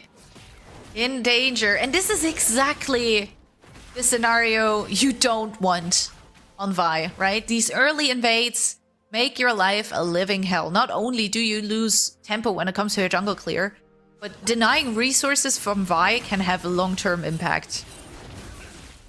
Yeah, but we'll see how the Vi reacts here, because if the Vi goes for the split map, that could really protect the center Tahm Kench through the rest of the lane phase, so couldn't it end up being favored for them? Yes, they didn't get the kill, like they got pushed out their top side and there was no kill traded over, but it does delay the kill clear a little bit. But yeah, they're going for the split map here, so this could build a lot of that protection to that bot side. So, you know, side already, their over aggression here, they've been able to spot it out, so now the Vi's gonna have to get that back up. Very, very good reaction, very good read from Ruddy. Makes it a lot harder now for Muye to decide what to do. We can see the backport coming through from Hano, so he will most likely move towards bot side now in order to secure that. See? Oh, pings are going through towards top. Okay, interesting. I mean, he doesn't need to, right? He spotted the map, knows that he's disengaged from the invade, so he can just go straight up to his top side, get that clear off, and actually 3 quadrant. Really smart call there, but I feel like Moji could have actually gone over back of Drake Pit, a bit like a Kindred clear or a Graves clear, where you go for that level 2 invade, go over there sort of undetected, because it's a lot harder to ward that area proactively and sort of be spotted out. So, but yeah, either way, good warding from Ready to spot that out and counter the split map. Took 1 camp on top side, moved into bot side. Talking about bot side, that's where the action lies apparently. We can hear the heal coming through as well as the ghost. Both been used. Now, Moye looking to go for a little bit of a topside invade, potentially. Nope, looking for the Scuttle Crab instead. But once again, the ward at the jungle entrance, and we immediately hear the pings coming through from the side of Ruddy. They are very well aware of where Moye is moving at the moment. And that makes it way easier for them to react. Anu now has taken 2 of the bot side camps, now moving towards top side. He's not clearing an entire jungle by all means. Nano has to flash away. Anu now able to move in. Good shielding. Valiant has to flash. Anu's moving forward with his flash of his own as Valiant falls for the first blood. Moe might be the next target. There's a level 4 versus a level 3. The turret's being tanked. And that means that Moye gets to walk away. And that only barely beautiful backport there on the owner's skin, of course. But that also means you are going to lose parts of your own jungle again, because what follows an invade? That's right, another invade. Yeah, I mean, it's just excellent jungle tracking from the side already, just perfectly punishing Moya from level 1, right? They've just cutted them around the whole map. He's basically only done 3 like done 4 camps, but been kept basically in that bot side the majority of that, and now is even tracked moving towards the bot side. So already proactive plays, setting up that vision line, really punishing the enemy jungler, and actually might be able to move up their bot side to try and stop this grab. It's gone over, but yeah, really aggressive start from Roddy. I really like to see it going forward now. Speaking of aggressive, Nomi kind of looking for a freebie there, the feather pullback. Not gonna go for the root, but still looking decent. The damage output is fine. Sonex has to be a little bit careful. Does get to walk away. Ano, however, able to wrap around from the other side. Gets Marked by Nomi though, as Ano steps forward. Nomi is in danger. Same thing goes for Sunday. Silas has to flash. The shielding coming through. Nomi trying to stay alive as Jerky has to take the turret. The feather pullback will secure the double kill for a freebie. And yeah, that's a 2.3 gold lead. A 2.3k gold lead here for Reddy. How are we feeling? How are we feeling about this? I mean, they're expertly pushing their lead right there, really punishing on all sides. I think VCS, you've got that defensive bot lane, consistently trading aggressively, but yeah, it just got punished on the right timers there, and yeah, Anna really just running away with the map. I will say that the tower looked like it turned off there for about 5 seconds, but either way, Roddy could get away with the lead, right? And they're snowballing effectively. You've got this 2k gold lead, and I can't really see them slowing down at any time soon. They've got go buttons in every lane, ability to set up this lead in every lane if they want to, so you can keep the snowball going, keep this aggression up, and yeah, Lee Sin will always have kick, but it's even better if he's got a gold lead. Dragon's now up. We can see Ruddy making sure that one steers clear of any enemy impact. We also up towards that top side, waiting for his own raptors. This is what peak jungle looks like at the moment. You're just hoping and praying you get your own raptors. Every single game, it's the same thing. Why should I go for my own raptors if enemy raptors look so much better? You know what else looks good? Another kill on bot lane, which is why Nomi is getting targeted quite heavily. The feather pullback did secure a little bit of a root there. However, they don't have the level 6 yet. With the exhaust coming through, it could look quite nicely though. Going forward is Nomi, but the kill beautifully played with a flash by a freebie. He's going forward aggressively. You know, forward is the best defense in that scenario, and Nomi gets to walk away, but it's a third kill over to the Xayah, a pick that usually feels a little bit more defensive in the way it's being played, but not for a freebie. He's flashing forward. They're looking for a little bit more. Now have to be careful. Feather Storm's being used. The freebie does not have the feather pullback available just yet, but Moe can't move in. Doesn't have the seasoned assist. Now Sundex is respawned, and I think that's where a freebie wants to call it quits. Or maybe not. Good sidestep on the route. They're still able to pull back a few more feathers, steal a bit more damage. Another good sidestep. Nomi's dropping extremely low. The shielding is enough to keep them alive. But what are Ruddy doing on this bot lane? It looks like an absolute disaster. Ano gets to walk away on the top lane. Nomi now stepping forward again. Jerky is trying to, just shield everything possible with the squishiness. The root will come through for Sundex. Grounded by the ultimate is the enemy support. Jerky now behind enemy lines. It's a shutdown for Sundex. Nomi picks up one as well. And that's where you get punished for maybe staying a bit too long. Yeah, it may not be the most aggressive bot lane, but it is a slow burner of a bot lane there. I mean, Volder really taking their time to whittle them down, and I feel like it was a little bit of over-aggression there from Ready to staying, but see Robocop, maybe look for something in the mid side. Yep. Instant combo. Not much going to happen there. Shockwave. Good try from Valiant, but wasn't really able to outplay that. But yeah, they're just pushing the tempo in every lane, right, Roddy? They don't want to give any chance for them to come back, but it's just to step up a little bit. And I feel like you just don't have the DPS to stay there. The sustain on the side of Volder is quite a lot, but when you're already low HP, it's just a matter of time before you get trickled down by the center. There's a little bit of damage you can see, just tiny bits, but yeah, this does great when they're able to step up, combo that root and that Rakan W on top of it, right? Continue the CC, use the Rakan to heal, come back to you and fight on. But as soon as that drops away, you got a team that can sustain, take you further, but I think it's just overstaying on low HP just opens up that opportunity, but it shouldn't make too much of an impact going forward. Dragon still a possible target. We're going forward for the steal. Beautifully played by the Lee Sin. Now Jerky is forward, looking for a little bit more potentially. Sundex and Valiant have to run for the hills. The flash even having to be committed here by Valiant.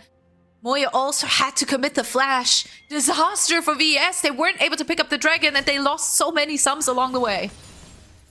Yeah, as soon as that Lee Sin Q lands, you know it's going over to the Lee Sin. Just that mass amount of damage in that combo just instantly secures it. But yeah, Jerky, great combo afterwards just to follow up, get that ulti down, CC multiple members, draw them in and burn flashes and some. So now they can look to play on other lanes and Ready are not slowing down at all. They're looking for stuff at multiple waves, multiple different angles, and yeah, really just up in the tempo again. Okay, maybe a second to breathe. There is still Void Grubs up for the taken 4 minutes on the next Drake. We can see Nano has pushed out that mid lane wave quite heavily. Ano moving into the area. Void Grubs is where they will be setting their sights. Top lane Also, Robocop, the first one to rejoin the lane. Be able to push out that wave as well. Just making sure these Void Grubs will go over. Let's see if they want to go for all 3 or maybe just 2. Nope, all 3 it is. No chance to contest this Moy towards that bot lane. Now we're taking a realm warp. We're going for the chase on mid lane. Now the flashes forward aggressively. The root will land. We're going underneath the turret and Valiant will fall. No flash available as that was used in the previous fight trying to run away from Jerky, who went on a little bit of a chasing mission there. Robocop's now getting pushed into the wall. Don't expect too much from that top lane. Looking for it with the seasoned assist. Be careful though, trying to dash away, but Jerky's going forward. Charm coming through from the quickness. Nomi might be the next target. The feather pullback secures the root. And now they try to tunnel themselves to safety. The shield will keep them alive for a bit longer. They're still not done here. They're looking for the dive for sure. The feather storm's coming through. The pullback secures the kill for a freebie. 4 kills on the Xayah. 5 assists on Nano. And then we have 3 more kills on Nano as well. And top lane is top lane. And I fear that Ruddy are just running away with this. Yeah, they're really just not giving them a chance to breathe, and yeah, just seizing every opportunity. Valiant just stepping up just out of his tower range, instantly gets punished. Continuously across the board, just finding these picks and snowballing effectively. And now there's it's 4-on-1. Really strong Robo. Just finds him in the top side as well. Gonna have to be disengaged, surely. Ult for ult kind of being traded here. The Dominus. Boo not really hitting the ult. That one will just go reset on cooldown. Robocop, good dash, and it's just to walk away. Yeah, it's really hard to play into the side already now because, you know, the Xayah is really strong. Will have this ulti up in multiple fights, so you have to find these picks on other members. And Rise is only getting tankier. He's only going to get stronger hitting forward, and you have to find these different angles. You have to punish when there's not many people around, and well, I can see where it's going to be. Shockwave coming in, but is that enough? Valiant not able to walk away too far. Gets ulted by Nomi. Let's see if they can bring him to safety somehow. The shielding is good. Now Sundex may be able to pick one up, but here comes Nano stepping in aggressively. Nano with another root. Nano and Nano. That is almost like the German series of Hani and Nani, 2 twins who are conquering the world together. Ano and Nano doing the same thing. Beautifully played. Still, one minor pickup here in favor for VES as well. And that was the 3v4 that just went on there. You know, Tisney tagging up individual members. I thought with the Shockwave going over, it was maybe going to go the way of Volder, that, you know, separated out. You see Jerky disappearing, but actually, Nomi keeping the Warrior life for just that little bit longer. But it's actually just Ruddy's Nano stepping forward, just going, actually, I'm Rise at this point. I have a lot of DPS. I can just front the back at this point, and they even bring Robocop through as well to just try and extend that play. And if they stay, I'm sure that would have been a wipe. So yeah, Ruddy fast on the calls. They know where they're strongest. They know that they're ahead in items, and they can just fight up, even down members. I felt so bad there because Nomi's ultimate trying to keep Valiant alive, like, it's a good idea, but he had nowhere to go. Wherever he was going to throw Valiant out of his mouth again, there was going to be an enemy there waiting. And it's so unfortunate. Don't really have a good way out there. We're looking at the CS differences. Obviously, FRB massively ahead CS-wise. Is there still this glimmer of hope with the items coming through for the Tahm Kench, with the tankiness setting in, that it might be playable?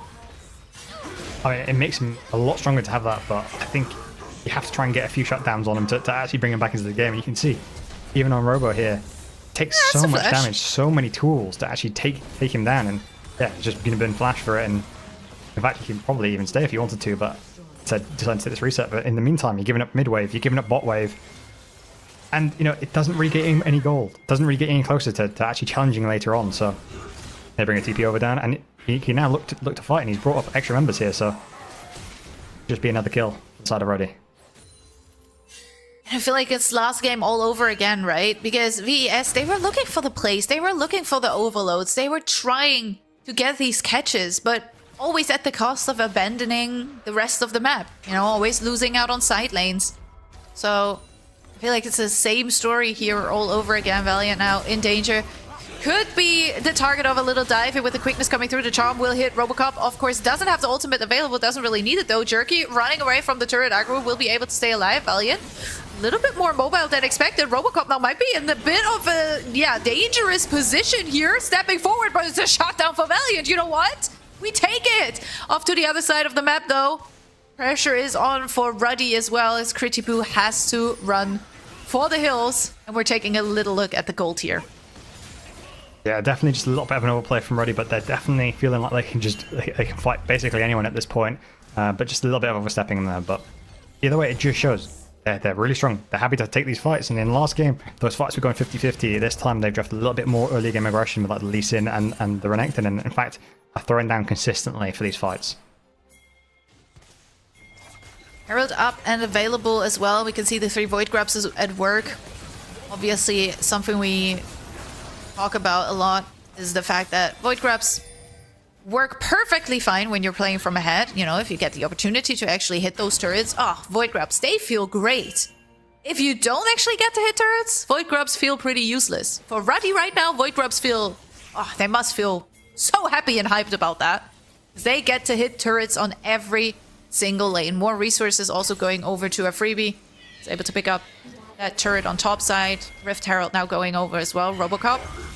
And for the next one, we want 2 TPs immediately channeled, and he's fine with it. Look at it. He's like, I ult, you TP, I'm fine. I get to walk away, and you just invested 2 TPs. The Shockwave, however, coming through underneath the turret. Robocop has to be a little bit careful now. They're tanking a bit of turret aggro. Good stun coming in. Kritibu taking another turret shot. Valiant not quite able to pick up the kill just yet, and here comes Jerky with the quickness, coming clutch, bringing in all the sustain, and forcing VES away. How much longer can they hold on? It's 1 kill. Maybe they can make it 2. Sundex dropped extremely low. Has to flash away. Kritibu with the ultimate will secure the play, but Ruddy pushing elsewhere. And time again, when VES are looking for a play, Ruddy are the ones profiting off of it. However, this time around, at least they're able to pick up a kill in return. Season assist, Nomi going forward as well to shut down for Moye. And on bot side, we can see the next kill also ended up happening. But let's look back at this. Yeah, it's just not enough damage at the initial play, and Robocop does a great job of fancy footwork to weave and dodge to try and get out of this. But yeah, Jerky just nice flash engage, sort of heals a lot of the damage. And I think if just one of these Qs lands, I think they might have even been able to trade. I mean, a freebie, come on. But yeah, you can just see they're not letting them breathe at all. And even when they are in a punished state, they are sending multiple members there. Even then, they open up mid-inhib tower. So like, they are consistently cross-mapping, and this is sort of what you want to see from a team that is arguably top 3, and you know, we want to see them challenge Deer in the next stage. And at the moment, this game is showing that they can do it. Last game, maybe not. So they've really adjusted in the series effectively, and this is what we want to see from them going forward. Such a hard position to come back from for VS. Realm Warp even used on the top lane. Beautiful blue orb will show where Valiant is trying to go, and caught out underneath the turret.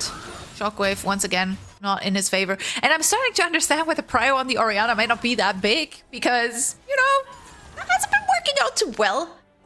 But you could argue that it's also very, very hard, you know, with the Vi having fallen behind. You don't really have that Shockwave delivery system to a T, just because Vi is so vulnerable as well.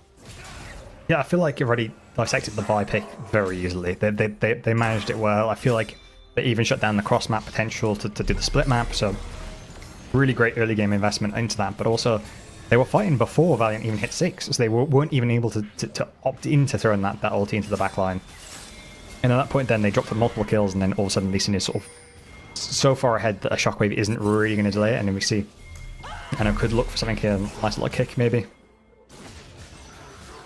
See, I don't going forward off from the side. We can see Robocop coming in as well. Season assist will be used. Moya trying to deny access for Ano. But that's a beautiful Poppy ultimate. Maybe that can save the day. However, Nano able to pick up the first kill. Kritibu now left by his lonesome. The team fight getting split up a little bit. The rest of the team trying to rejoin your Robocop. Still full life. Doesn't have the ultimate available though. And I gotta say that Poppy ultimate may have saved them the game potentially, right? Dragon is on the line. Dragon is up. So that's where Ruddy probably want to set their sights, but without that Poppy ultimate, who knows what Ruddy would have been able to do? Yeah, definitely would have probably dropped down an inhibit at least, but yeah. Ruddy deciding not to overextend, go back to that Drake, but I mean, what a great decision there from Ano to ult Nomi instead of ulting an individual member, bringing 2 of them into his back line. It's just really great decision making there, and really just counters that pick in general. Dragon going over that soul point for Ruddy. They keep running away with the game. It's already an 11k gold lead almost in their favor. So it's only a question of time for them to pull the trigger and end it. I think they will need the Baron that's about to spawn in a few seconds. I think walking straight into enemy base might not be that easy. Let's see they might not need it. Looking straight at Nomi does to them. Oh, not too much. Quickness from Jerky has been committed. The rest of the ultimate's still alive. And, well, TP from Kitty Boo. From Valiant, rather, has also been...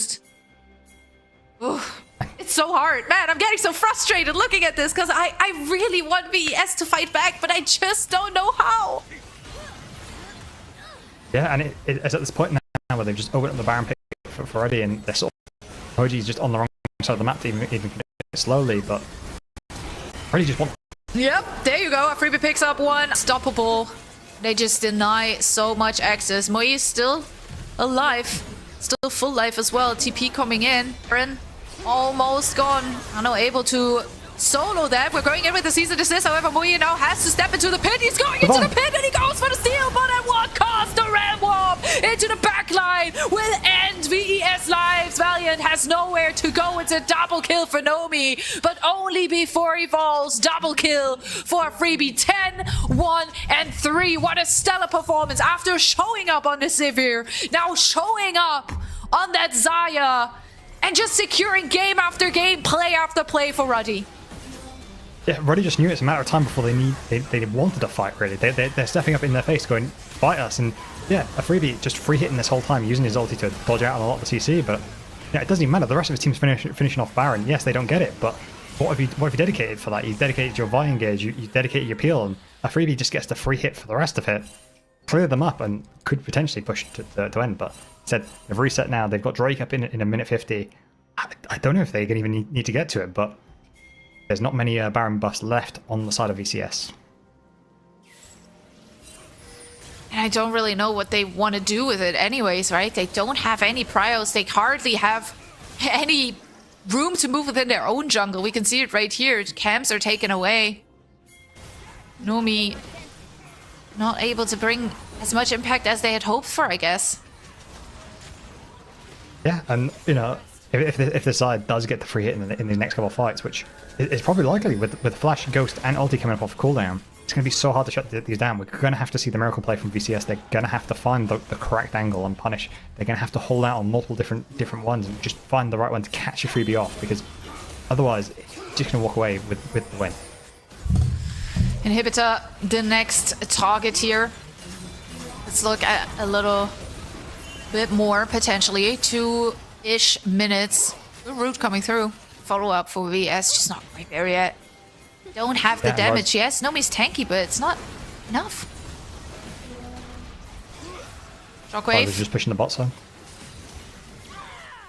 They've got top pushing in as well. They have options. They can play this slow. They don't have to play super aggressive, but they have to deal with the mid wave. So Usher in this bot lane. Robo maybe looking for something. See, Robocop had to commit the ultimate there, so the Dominus is already gone. They waited for the next wave. They still have the 3 Void Grabs. Robocop, however, taking a good chunk of damage as Arno's going in for the kick, but he went in a little bit too deep, potentially. Has to walk straight back out. A Freebie now stepping forward. He's underneath the turret. He goes for the Feather Storm. The Feather Pullback will secure the route. It's a kill for Freebie. The charm through the quickness will add. A Freebie has to dash away, gets the double kill, but will fall to the turret. It's a big shutdown here for Moye without the 80 carry. How much is in it for Ruddy? Nano has to flash away, but the Nexus turrets will fall. We're looking at a potential 2-0 here. Ruddy, they open up the Nexus. They TP for the shield. Critibu drops low. Nomi tries to deal as much damage, finds as much sustain as possible, but the Nexus is lying open and Ruddy are just playing with their food. They don't want to end it just yet. They are looking for the KDA. They even get thrown into the base. It's another kill, but in the end the Nexus will fall and Ruddy will take the series 2-0. We love a good DPS padding at the end. You know, you've got to get your stats up there on goal for lol. You know, you've got to be hitting the top. But yeah, Ruddy completely smashing the end of that. Really good macro decisions, trying to find the right angles and stuff. But yeah, they played this game flawlessly. You know, that they had a draft that was like super aggressive in the early game, and they held that lead throughout. This is not something we saw in the previous game, but it's something we need to see from them more often if they're going to go against Deer. Yeah, 100%. I mean, they lived up to the expectation. I think that is the most important part. For VES, similar to DMG, I think it's heartbreaking because there were good moments, right? There were good ideas. We saw them fighting back time and time again, trying their absolute hardest. Game 2, more than Game 1, obviously, super one-sided though. I think Ruddy were in the driver's seat from the first minute onwards, right? The invade actually snowballed into something so big that VES weren't able to keep up with the tempo at all. Yeah, 100%. And, that, I mean, Anno just completely took the Vi out of the game. I think the early game pathing was on point, just completely destroyed them. The warding in the early stage as well, stop the Vi, cross-mapping as well, really destroyed the comp of VS. So, really took them out of the game, and it was pivotal, really, at this point, just to show that they can actually outclass a team. Yeah, 100%. Now, that obviously means that we are looking at Ruddy versus Deer up next, which is definitely going to be a banger, but it also means we have Volda facing off against DMG. And judging from, the early game heavy playstyle that we've seen, I think that can be a banger as well, honestly. I might be more excited about that matchup than the upper bracket ones. I know, I feel like Deer versus Ruddy, I feel like I've got to see it again, because I feel like the last one was so nail-biting towards the end. I feel like Deer got a great early game at one point, but Ruddy really great at managing their way back into the series, and I feel like it was so back and forth at points that I feel like they're quite evenly matched. So I'm really excited to see them come back, especially when Deer saying that they've improved massively, already saying they've improved massively. I want to see what's changed in that time, who's made the bigger improvement, who's going to take it away this time. Yeah, 100%. I think it's going to be a hype upper bracket, but I can sense that we are getting closer to an interview. We will shortly have that ready for you guys. It's going to be super interesting. Our producer just said, I need more hands. So you can imagine how they are working behind the scenes. A lot of work has been done. A big shout outs to our production crew as always. Only love. Yeah, I think it's going to be very interesting to see who comes out on top of that, because we've already kind of heard it from Scuff before saying, yeah, Verdant is probably going to make finals, but I feel like that second spot is very contested. We also have Arctic Pandas somewhere in the mix in that upper bracket right now. So I feel like there is so much potential and so much possibility there.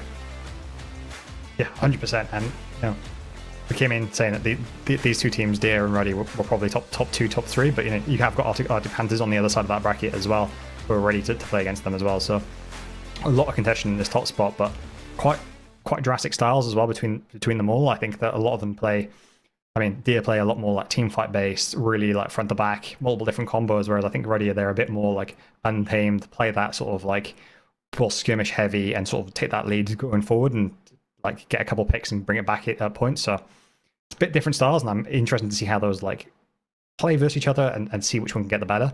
Because at the moment, I feel like Ruddy, if they can play like this, they can take that gold lead and just snowball through victory. 100%. Yeah, 100%. Well, talking about Ruddy, it's time for our interview, and we have none other than a freebie with us. Hello. First of all, hello. Thank you so much for joining us. Congratulations on taking the W. You guys looked very chill. Our first series of the day, Scuffed was telling us, Deer obviously being the favorite in the matchup, he was like, that was kind of a snooze fest. Did you feel like the games were snooze fest? Did you have fun? Where's your head at after this series? I mean, yeah. Even the comms, me and Nano are both playing for stats. I'm farming every camp to get more stats. Nano is farming damage in their Nexus, so yeah, I would say so, yeah. Well, definitely looked a little bit one-sided. Kind of leaves us with the question, considering that you're coming in a bit more favorite into this matchup, how much did you actually prep for this? Because I don't want to argue that you underestimate the enemy by all means, but I do feel like, it's third seed against eighth seed. That kind of makes it feel like from the get-go, it's pretty clear where it's gonna go. No, for sure, we didn't underestimate them. That was the name of the game. Not getting complacent. Before even we had a talk with Jake, so he doesn't join in our voice chat and make it too unserious. because we had the curse where we would play really good game 1, and then after that just like drop the ball and play way worse. So yeah, we just did whatever we needed to do to like get rid of that, right? And just play well throughout the series.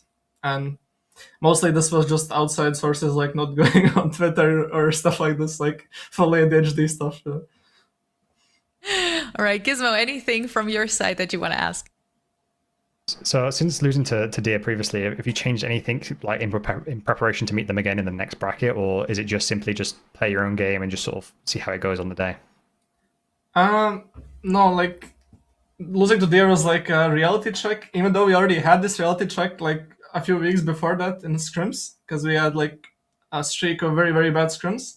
But I think losing the officials is like just that one more like reality check, because of course it matters more, right? So I think it was good for us. I think everyone started putting in way more effort every day, which was really good for us. But I don't think we have like anything special in mind for Deer. I think as long as we just play like ourselves and play well, I think we should have it. I kind of want to ask something very specific. Okay, so you did have a little bit of a substitute stint in the Prime League there for a few games with Eevee. Obviously, you kind of now have a little bit of a feel where Prime League's at right now. Now, Ruddy was a team that made EMEA Masters last time around. I would expect that to be the goal again. Where do you see the NLC compared to the Prime League, for example? And I'm not asking this as a double agent. I'm just asking this because I'm genuinely interested to hear your opinion on it. Yeah. I mean, yeah, that week was pretty fun for me. When it comes to the level, I think in NLC, like, but I think there's like Verdant and us. And I think if we were to like be magically put in Prime League, right? I think both of us would probably make playoffs. I'm not sure how far we would go, but I think the level from the top seeds is not that different. I think in Prime League there's like two teams that are like way better than the others, right? It's like Big and G2, but I think the average level is not that high, at least this split. So yeah, that would be like my look on it, I guess. Very interesting, because I'm obviously kind of hoping to see you guys back at the EMEA Masters. It was very fun to see the previous Ruddy lineup over there. What's your expectation for playoffs? Do we see you in the finals? Do you have a little bit of a lower bracket content run? Where are you looking at? It's funny you mentioned that. Actually, it's I really hope that we go through the upper bracket, because I'm gonna go to Prime League finals, and they're like on the 12th and 13th, like 12th, I think, September, and yeah, 12th of September in Cologne. Yeah. I'll be there. I'll be casting that, so I know. Yeah. So if we go to the lower bracket, I think I can't go, or like it makes it very difficult for me. So I really hope we go to the upper bracket, and yeah, like that would be my goal for sure. Look, I'm just gonna ask them to prepare a PC in case you have to go for that lower bracket run. We'll have a PC ready for you on the sidelines so you can play. We'll make it a full-on after-party event type thing. It's gonna be great. I've already got it planned in my head. All right. Well, thank you so much for taking the time. Of course, congratulations again, and we'll see you again soon, facing off against Deer. Yeah. See you guys. Bye. Bye. Well, I genuinely didn't know that, but I think that is a hilarious piece of lore to think that you really gotta go through that upper bracket now. Real stakes on the line, you know. Just it has to be there at the finals, so you know, all of a sudden the team has to lock in for him. Yep. I mean, look, it would be great. I'm already planning this as like pre-show interviews. Like, I'm putting this on my list of things to do at Prime League Finals, talk to a freebie and talk about NLC to obviously give some clout back to the NLC from what we have in Prime League. Overall, that means our day here is done. I think it was a pretty exciting day, even though it were 2-2-0s. I think all teams really showed up with the right fighting spirit, and it didn't disappoint me at all. Yeah, I think it was back and forth at bits, but I feel like, you know, we went in sort of expecting this outcome, and we did get the outcome, but we didn't get it the same way that we were expecting. I feel like there was a bit of competition in the midst of that. Yeah, definitely. Looking at our updated bracket, this of course means we will have Verdant facing off against Arctic Pandas as well as Deer against Ruddy in our upper bracket. Before, however, on Wednesday, we will look at Bulldog versus B2U, in the lower bracket and DMG versus Volta Esports.